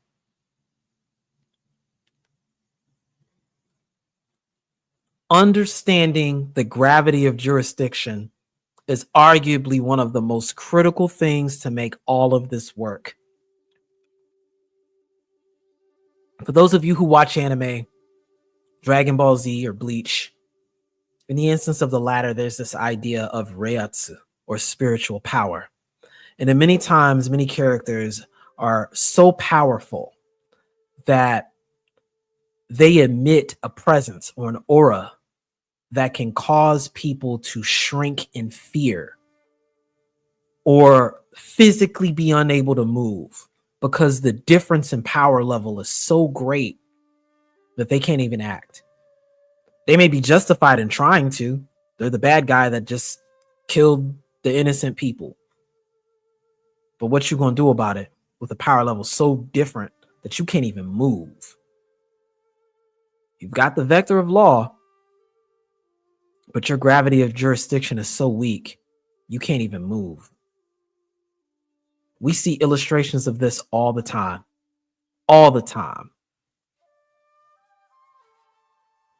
And one of the greatest mistakes you can ever make is be involved in a system, think that you've got the gravity of jurisdiction, only to find out that you really didn't. That plays out in courtrooms every day. It plays out with interactions with various other systems and individuals charged with enforcing policy left and right. It happens as it relates to financial factors. It happens as it relates to doing business and banking, as was described earlier. Jurisdiction of law applies to everything, or gravity of jurisdiction, rather, and vector of law. It applies to everything. The key is being able to have the capacity, the will, modality, and vector to impose your gravity of jurisdiction anywhere policy is applicable, because your outcomes are grossly determined by what the difference is between that and the other, we can say, vectors of law that you'll intersect with. Which leads us to the next section here. Fair contracts and charity. I said we get to this point. Took me a while, but we're getting there. Big drama bear. We do not have the capacity. We don't have the capacity. Shout out to Mr. Z for that clip, man. Oh my goodness.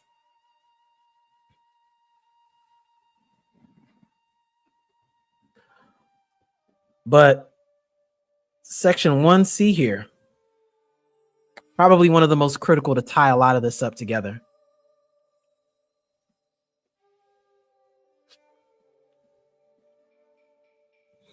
One C, fair contracts and charity. The highest expression of law is the fair contract realized amongst equals. Its inverse being charity. Let's say it again. The highest expression of law is the fair contract realized amongst equals. Its inverse being charity. Ideally, law facilitates fair contracts between parties with relatively balanced power. These contracts represent the highest form of legal expression, embodying mutual consent, equitable exchange, and the foundation of a just social order. Charity is the inverse of fair contracts, in the context of systematic inequality. While value in alleviating immediate suffering, charity addresses the symptoms of a broken and or absent of fair contracts. It does not and cannot replace the systematic justice that fair contracts represent in a balanced society. I'm going to say it again. While valuable in alleviating immediate suffering, charity addresses the symptoms of broken or absent fair contracts. It does not and cannot replace the systematic justice that fair contracts represent in a balanced society. Charity becomes necessary where fair contracts are impossible or have broken down due to power imbalances. Fam, I think it explains itself. If you are in a situation and you don't have the gravity of jurisdiction and your capacity to enforce your vector of law is either non-existent or compromised to the point of meaninglessness, you are a charity case. That means what you get is going to be dictated to you. And there are problems if you try to bite the hand that feeds you with regards to that. And I think that is a very difficult pill for a lot of people to swallow, because charity and fair contracts look very freaking similar until all of a sudden it comes time to flex on somebody. You know who just learned that story? Who just learned that outcome, that modality of being? The Ukraine, President Zelensky. When he was told you don't have the cards, that was exactly what that was. At that point, that man had to go home looking crazy.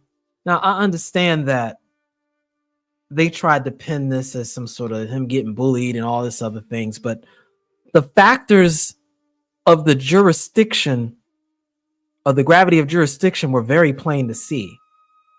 You had a non-nuclear power waging war and petitioning assistance to everybody outside of it, and expecting other entities that were nuclear powers to interject with a high risk of escalation.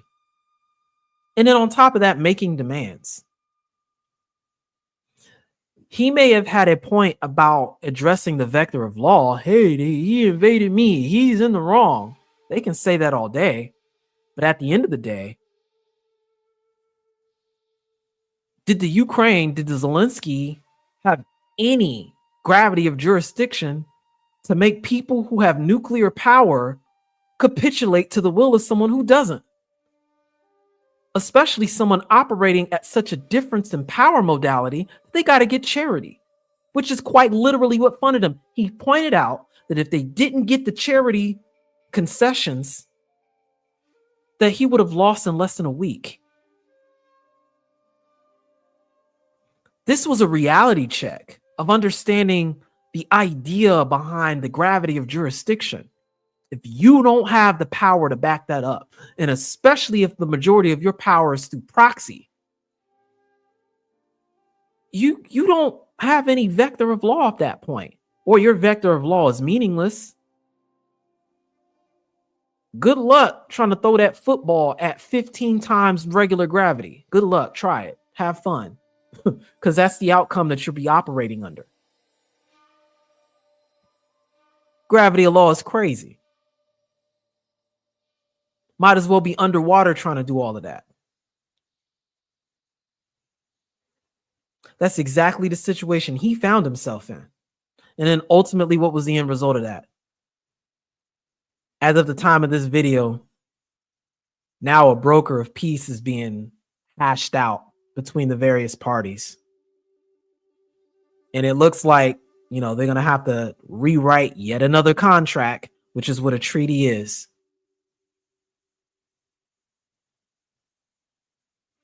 I think understanding this principle is critical to understanding how you relate to everything we talked about in the preamble. That applies to your personal relationships. It applies to more than just politics.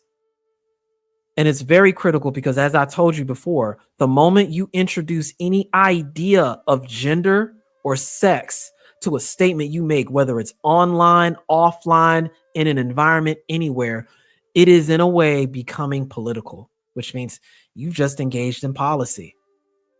Your outcomes can be largely subject and determined by a lot of these modalities. To give you a quick demonstration of what gravity of jurisdiction can look like, it's why when a Karen picks up the phone and dials in on BS, 9 times out of 10, they're given the right of way. That Karen has more gravity of jurisdiction than most people,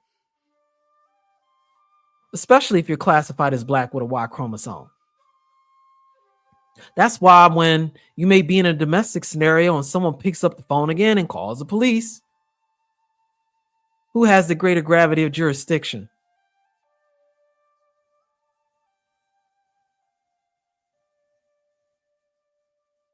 We're like 1 in 50 with regard to that relative to other demographics. It's absolutely insane. The only time we remotely have a similar gravity of jurisdiction is when we have any of these disputes of conflict amongst one another with a Y chromosome. I mean, these things can apply to so many different levels. And I think they'll come into crystal clarity when we get to the next section here, dealing with shadow contracts, shadow vectors, and shadow jurisdictions. If this idea seems a little bit, I won't say contrived, but loose in its application, it will absolutely make more sense the longer this concept has time to marinate in the back of your mind. And you'll see that this connects the dots with a lot of lived experience you've had, especially in this system. And it demonstrates the importance of having a modality of power to pursue it and to ensure you can be an actor within these means so that you don't find yourself under the weight of charity or worse, engaged with regard to a shadow contract.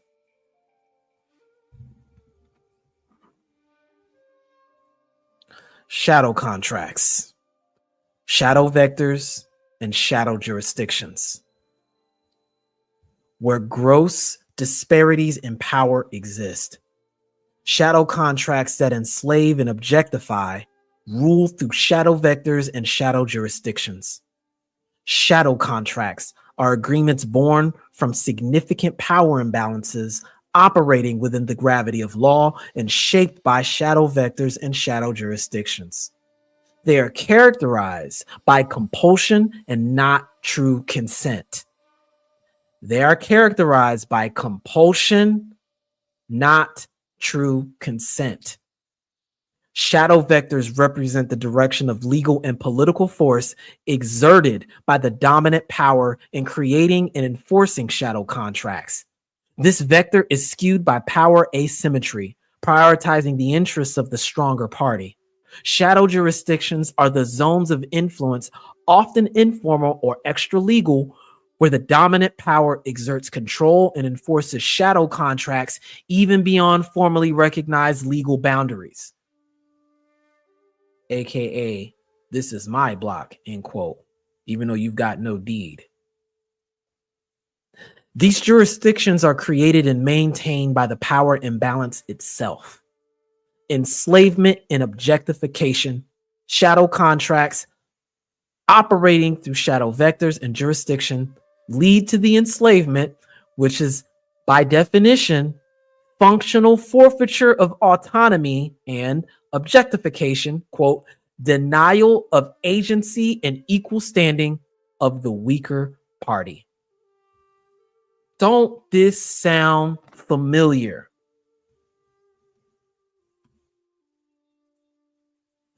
Don't this sound familiar?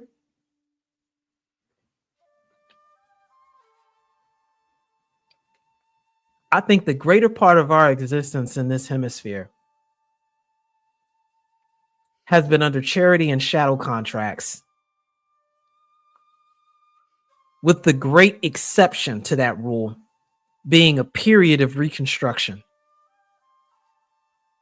It was always framed as this idea going forward that we can't do A, B, and C. We can't because of this. We can't because of that. The reality is we were under a shadow contract. We've been operating in shadow jurisdictions. We've had shadow vectors applied to us. Extrajudicial, extra legal jurisdictions that nobody formally recognizes. So much so that some of these things did actually get instituted as law unofficially, such as the instance of racial covens. Go look that up when you get time. The idea of redlining. Go look that up when you have time. The whole basis behind Jim Crow was nothing more than a shadow contract made valid and then seen by some as a form of charity. Damn, this prioritizes every single grievance we have had since we came here.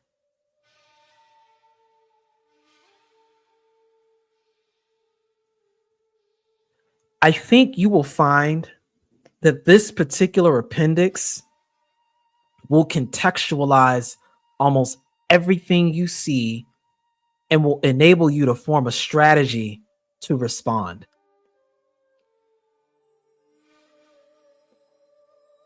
It also paints a picture of what needs to be done. Follow, consider the axioms. Look at the opportunities that are now being presented to you by way of the Fourth Industrial Revolution. Recognize how power is changing. And through doing so, and through acknowledging yourself at least as an individual, and learning to cultivate trust so that you can form groups that can mobilize collective leverage, you can participate in the modality of policy. You can then establish fair contracts amongst equals, starting with yourself and the other institutions that are there. You can create your own institutions now or leverage proxy power with others to do the same. And at that point, I dare say, you can then begin to challenge and traverse various shadow vectors. Break, breach, and renegotiate shadow contracts that are already in place. And establish fair ones. Establish terms under which charity is addressed. And get out of the modality of charity and actually participate in negotiation and diplomacy.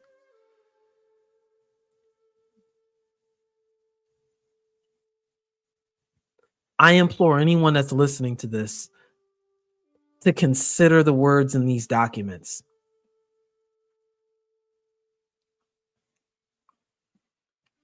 And employ a measure of introspection to how this can apply to you in everyday life, how this has informed your decisions in the past, how any internal narrative about what you can and can't do can be reassessed. Because I am confident in saying, at least within my subjective opinion, that I think it was never really a matter of what you couldn't do, it's what you didn't realize. And that at its core, you've always been able, but you have not been aware of not only the vector of law, you've been neglectful in the understanding of the gravity of jurisdiction. And for those of you who have figured this out long before today, you understand the value of the principle of having the capacity to influence the world around you by always having power as an option and using peace in lieu of that. Not because it's your only choice, but because it is a choice.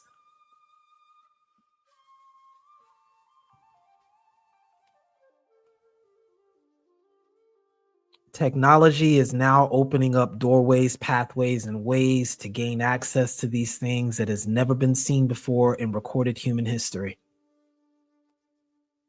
It is with profound optimism I say the fourth industrial revolution is providing a pathway to finally come up with an answer, a strategy, and a way to tactically emancipate yourself.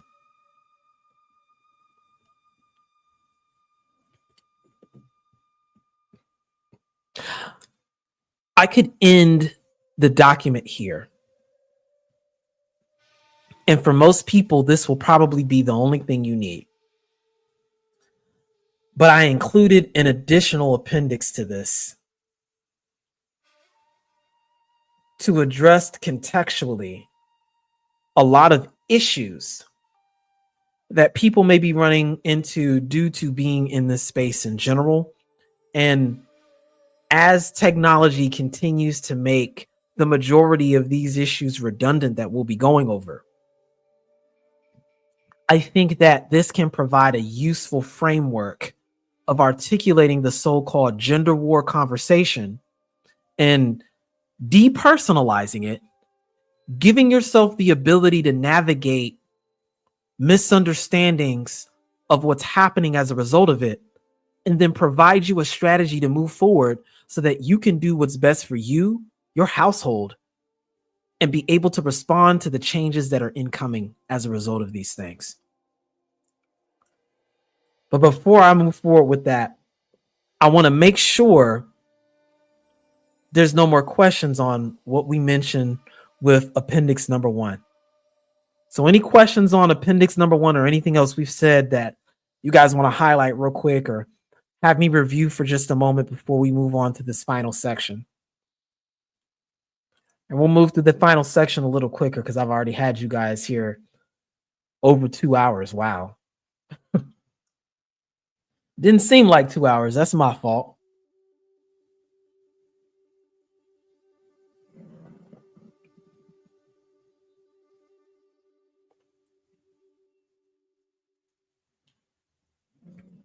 He said shadow contract sounds like the DEA. Fam, it's a lot of shadow contracts going on, fam. A lot. Maybe a lot of us grew up with without even realizing it. Shout out to being a minor, which implies an individual that doesn't have the ability to form contracts. You know, I may do smaller modules where we run through some case study and apply the doctrine to it. And you guys can see a breakdown of how a lot of these principles are at play in any given situation. I think that may be a good exercise to do in the future. If you guys are interested in that, you can let me know.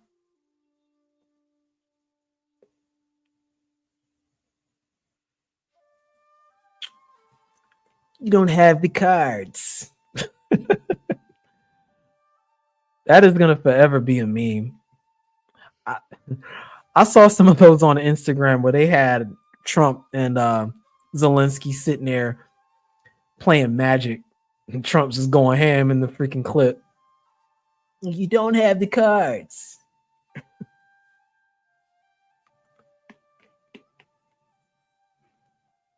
Inspired Truth Broadcast says, I'm definitely going to catch the replay. Yeah, if you are going to catch the replay, man, and anybody listening in the playback, please feel free to drop a comment. The comment not only helps with regard to the algorithm, these things are meant to be an ongoing conversation. And that applies for essentially all the videos that I leave up. Feel free to continue to comment. I'm checking them a lot more often. And it's designed to be a discussion. You know, things change. And if there's more discussion to be brought up with regard to that, then that could be the context for another video or a live stream. So definitely let me know what you guys are interested in.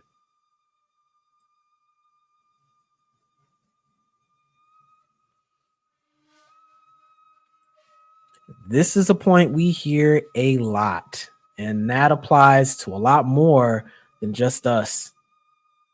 There are whole political ideologies that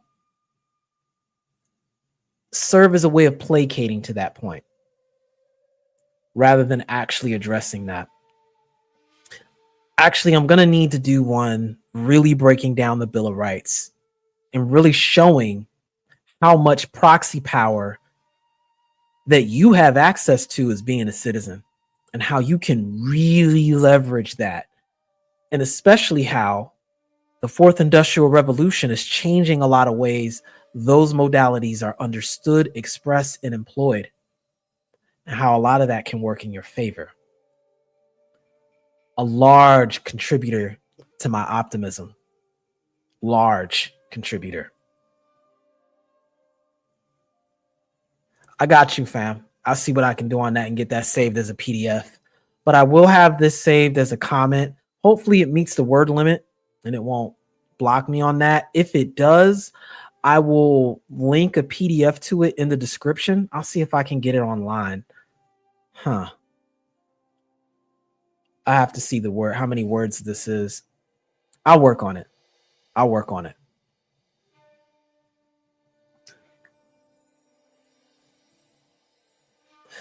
Yes, is the social contract a shadow contract? Rather, that word social is a modifier that can be put in front of contract. Shadow contracts are just contracts that occur in the face of massive disparity between the parties that are involved in a way that's designed to favor the greater party at the expense of the lesser party. The fact that oftentimes shadow contracts don't even have to go through any formal modality, they can appear as social contracts, and many shadow contracts are also social contracts. But there are regular social contracts that exist, of which we're going to actually start talking about in the next section here.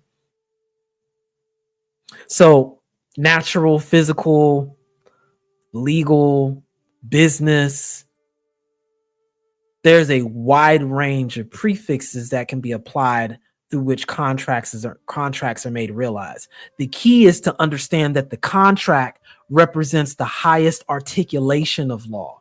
So if we look at law as a gradient spectrum, at the top is the contract.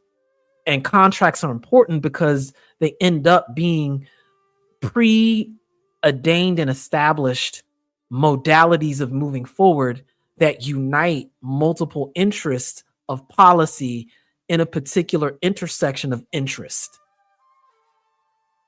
In other words, a crossroads. So when it comes to a particular event, refer and defer to the contract. These contracts can overlap and operate circumsect to each other. Oftentimes, the interwoven interdependency of various contracts forms the very definition of what's called culture. Contracts are very, very, very interesting. And I implore you to take time to really study the nature of contracts when you get time, because they apply to so much in your everyday life.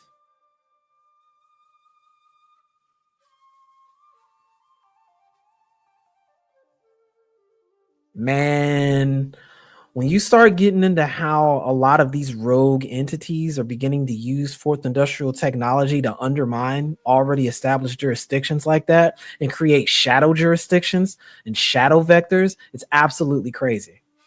Especially when it comes to the Third and Fourth Amendments. Fam, the Third and Fourth Amendment is probably going to be the biggest target for the Fourth Industrial Revolution, for all of that legislation to damn near be circumvent. Because those are the two, especially the fourth, those are the two main amendments that require a measure of engagement and cooperation with the public at large, with citizens at large, that the government itself can't optimize for. It can respond to it all, but it serves as a mirror of the population. And if your population isn't engaged in that process, you leave yourself wide open to newly realized forms of invasion of the Third and Fourth Amendment that people haven't even considered. to your point, probably the biggest vulnerability to the United States in general, but the agency and autonomy of people across the world. You're gambling with World War III. Indeed, fam. Although I make the argument World War III probably ain't got nothing to do with nukes. Something a little bit more sinister. Okay, so we'll go ahead and get this final part knocked out. And it's very self-explanatory. And I won't spend too much time on it. I'll just encourage you to test it out for yourself. And just take a look at it and see how it should click in place. And it should not only just click in place, it just provides you a thesis to understand where the breakdown is happening and why all the gender war arguments. And you'll also see why the demonification of certain aspects of this originate from and why. So Appendix 2, modality of civilizations. Really, it's modality of human civilizations. 2A, for the functional majority of human society, men are held to the reasonable expectation for family, and likewise women are held to the reasonable expectation of safety. This appendix describes the fundamental modality of human societies across histories and cultures. It highlights the reciprocal expectations placed on men and women, forming the foundational social contract. That's square one. It all starts there. I make the argument that this really began in earnest all the way back in the Paleolithic era. And I don't think human societies really found much of a way to change this arrangement since then. And I would make the argument that every problem we've had has stemmed from this particular balance being tampered with without properly offering something else in return.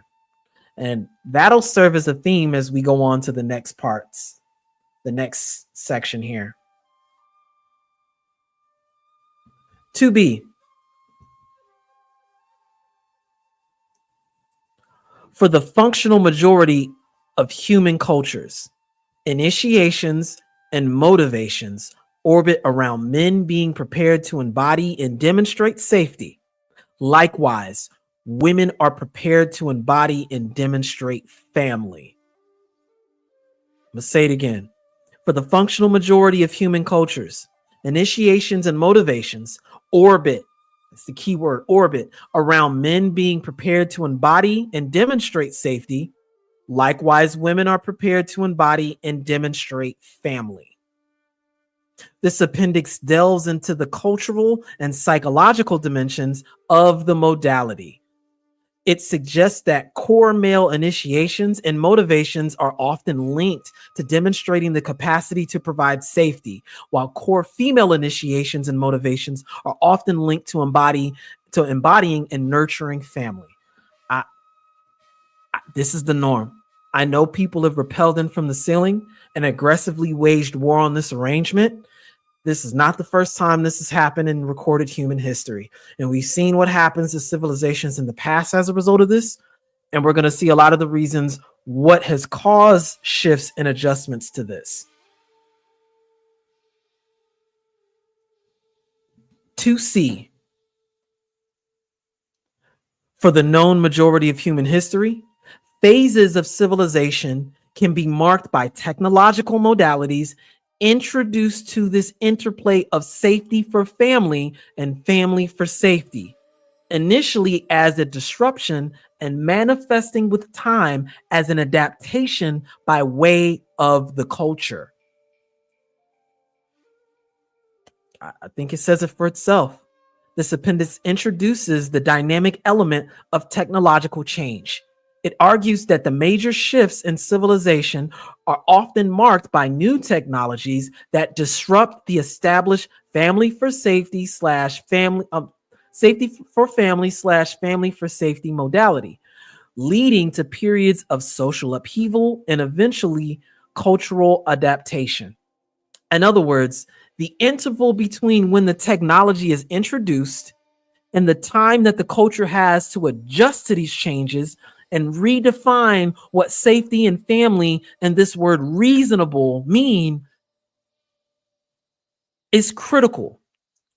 And when you look at what's gone on with human civilizations, they are generally the result of these technologies being introduced. It's how we move out of the Paleolithic era from the hunter-gatherer to the agrarian to now the post-agrarian, more modern modality, and now into a fourth industrial model and modality where the interval of reaction has progressively gotten shorter and shorter and shorter. Whereas before in the past, we've had much more time to adopt and find a balance between these things so that human society can adjust and redefine. Lastly, we've got this last piece that ties it all together, which is pretty much what I just finished saying. 2D. The greater the jump in technology, the smaller the interval of socio-cultural disruption to the society, introducing entropy to the system, which may lead to destabilization. The greater the jump in technology, the smaller the interval of socio-cultural disruption to the society, introducing entropy to the system, which may lead to destabilization.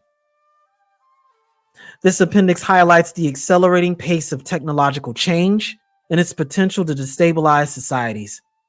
Larger technological leaps leads to shorter periods of cultural adaptation, increasing the risk of societal entropy and breakdown if adaptation fails to keep pace. And there it is. I strongly affirm and believe that the entirety of what is being called the gender war is a product of these 4 points highlighted within this appendix. I think that the problems with regard to the balance we see is related to these changes in definition, which aren't consistent. They're not fair across the board.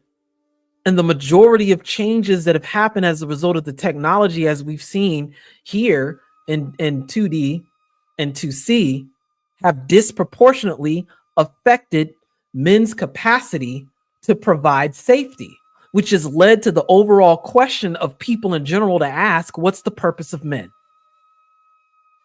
And it won't be until very recently now that we see that women's capacity for family and the ability to demonstrate and define what that is also now being challenged by technology.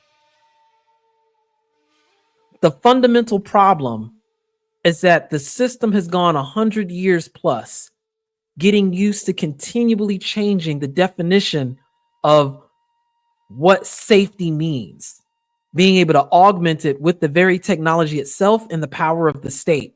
Other contracts being renegotiated to the point where the actual systems of initiations are skipping out on a lot of these things.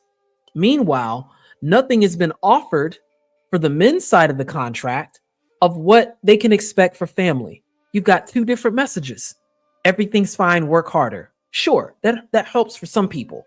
But what happens over time is the expected price to participate in this exchange goes up and up and up. And it gets to a point where the cost to gain access to that modality of family gets so high that for the most part, people find themselves unable to afford it. And so they end up withdrawing or revolting in a violent capacity, which is seen as a threat to women's safety. So anybody that's speaking in any traditional sense ends up being seen as a threat to the safety enjoyed by women, which is why this conversation ends up going nowhere. We're back again to the issue of trying to negotiate the contract. And men are very quickly finding themselves in a position where they've been under shadow contracts and charity this whole time.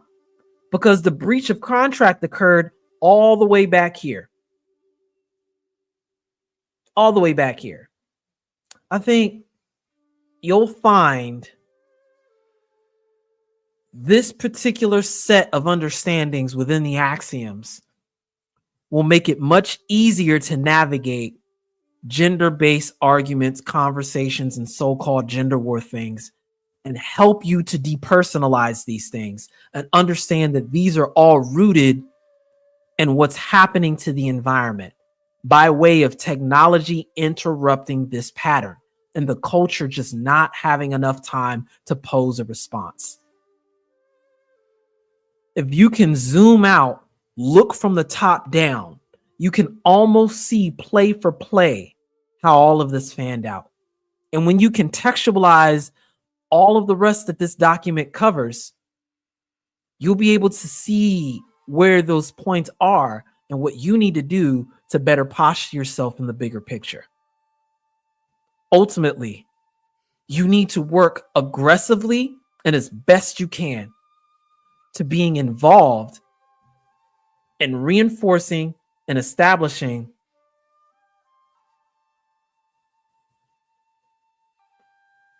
the gravity of jurisdiction for yourself.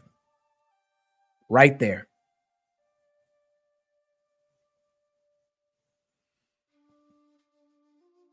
The scope, binding power of legal authority.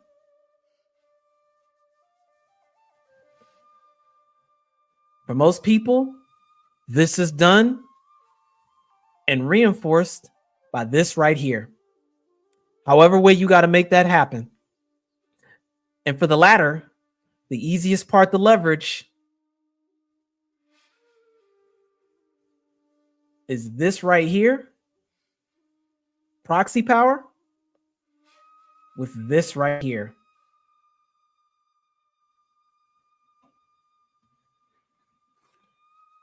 That's what this is all about. Your ability to establish, realize, and express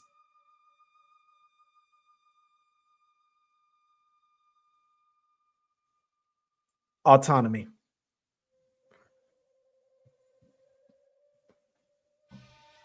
At the end of the day, that's exactly what this was designed to provide you for. An emancipation framework by way of a fourth industrial revolutionary, intellectual, social software. 4IR ISS.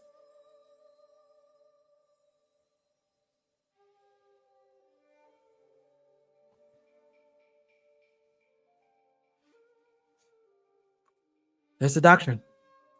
Political Mandalorianism, all in a nutshell. Its conception, its ideas, its objective and scope, all the tools are there. With this software, I am confident you will be able to surmise and navigate the changes that are on the way and retrospectively and introspectively examine your past actions leading up to this moment and beyond.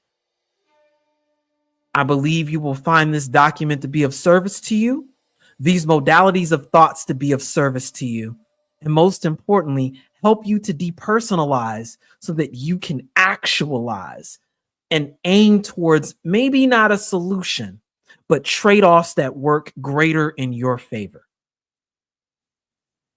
Please take into consideration these points brought up.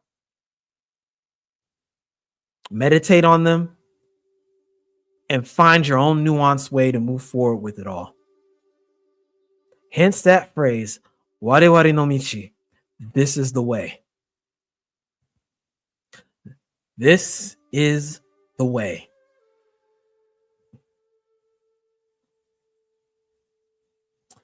With that said, I conclude this presentation. If you guys have any more questions,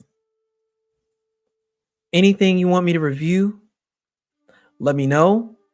And you also have the comments section. I've submitted to the best of my knowledge a myriad line of links in the description that have a lot of resources for you to draw from so you can see some of the motivations behind the work.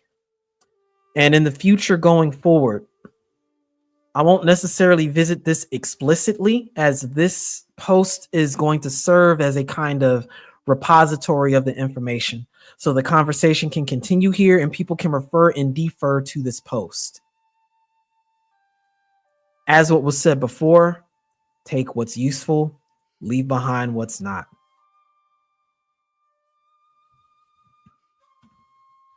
Go ahead and unshare that.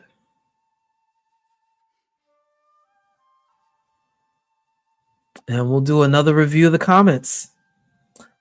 I think later this week, maybe in the next few days, I think I'll do a live stream about this and move on to the next intended section of a lot of these things, which is me finishing up the Dojo and getting into the more nuanced study of military science and case study, and eventually introducing other modalities of thought related to strategies that can be used to employ autonomy.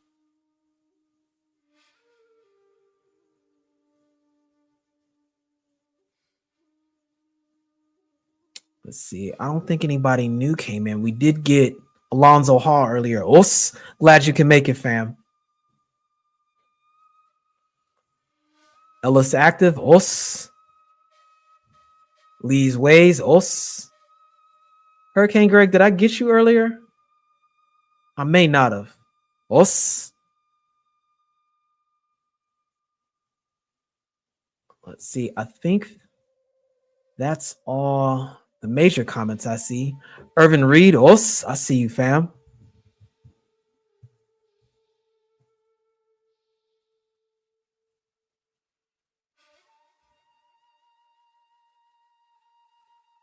We got Dalawasha. What's good, fam? Yeah, you caught this at the very end, so you'll probably have to go and jump into the playback.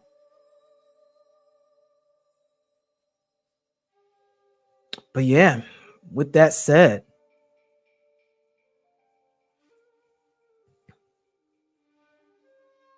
Rashid Betha. I don't think I've seen you before. What's good? Yes, have you played with Notebook LM? No. Let me look that up real quick.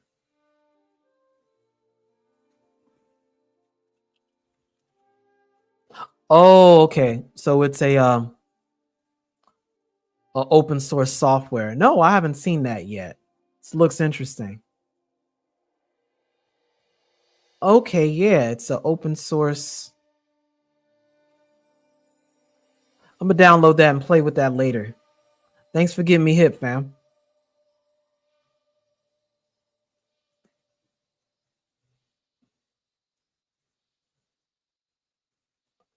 Oh, I absolutely am already getting ideas. I see it, fam. Also, Os. Yeah, I'm gonna play around with that. And we'll probably use that if it's doing what I think it is. That'll be helpful. I can put some displays and make some presentations and clips off of that. I think that'll be useful when we get into featuring some folks, because there's some themes I really want to get into. Like I said before, I want to start addressing some of the bigger meta pictures. You know, I guess my personal take on what I want to do to contribute to better trade-offs. And as a preview, I'm of the strong opinion that paying close attention to what was interrupted during the first industrial revolution could be beneficial now to revisit. And there's a couple figures I want to start taking a look at, to include, you know, Paschal, Rudolph, and Nikola Tesla, George Washington Carver, and some interesting folks like the creator of Reiki and macrobiotics. A lot of interesting concepts that were very popular at that particular time, but got scrapped in the name of profit, and very specific people who didn't want their industry ruined by the kinds of innovation and research that would have come out of these individuals.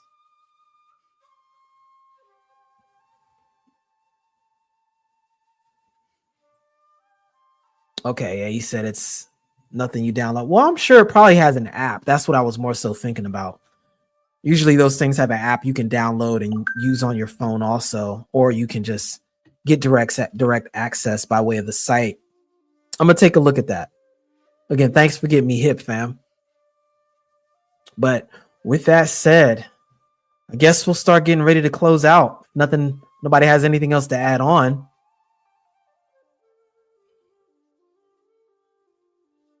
Yeah, it's definitely been almost 4 hours, so we'll go ahead and wind down. With that said, then, to the founders of the space, os. To those of you in the chat in the dojo, os. And for those of you on the playback, os. This has been the Nameless Protagonist. I appreciate your patience and your time. And remember, Wari Wari no Michi. This is the way. Os.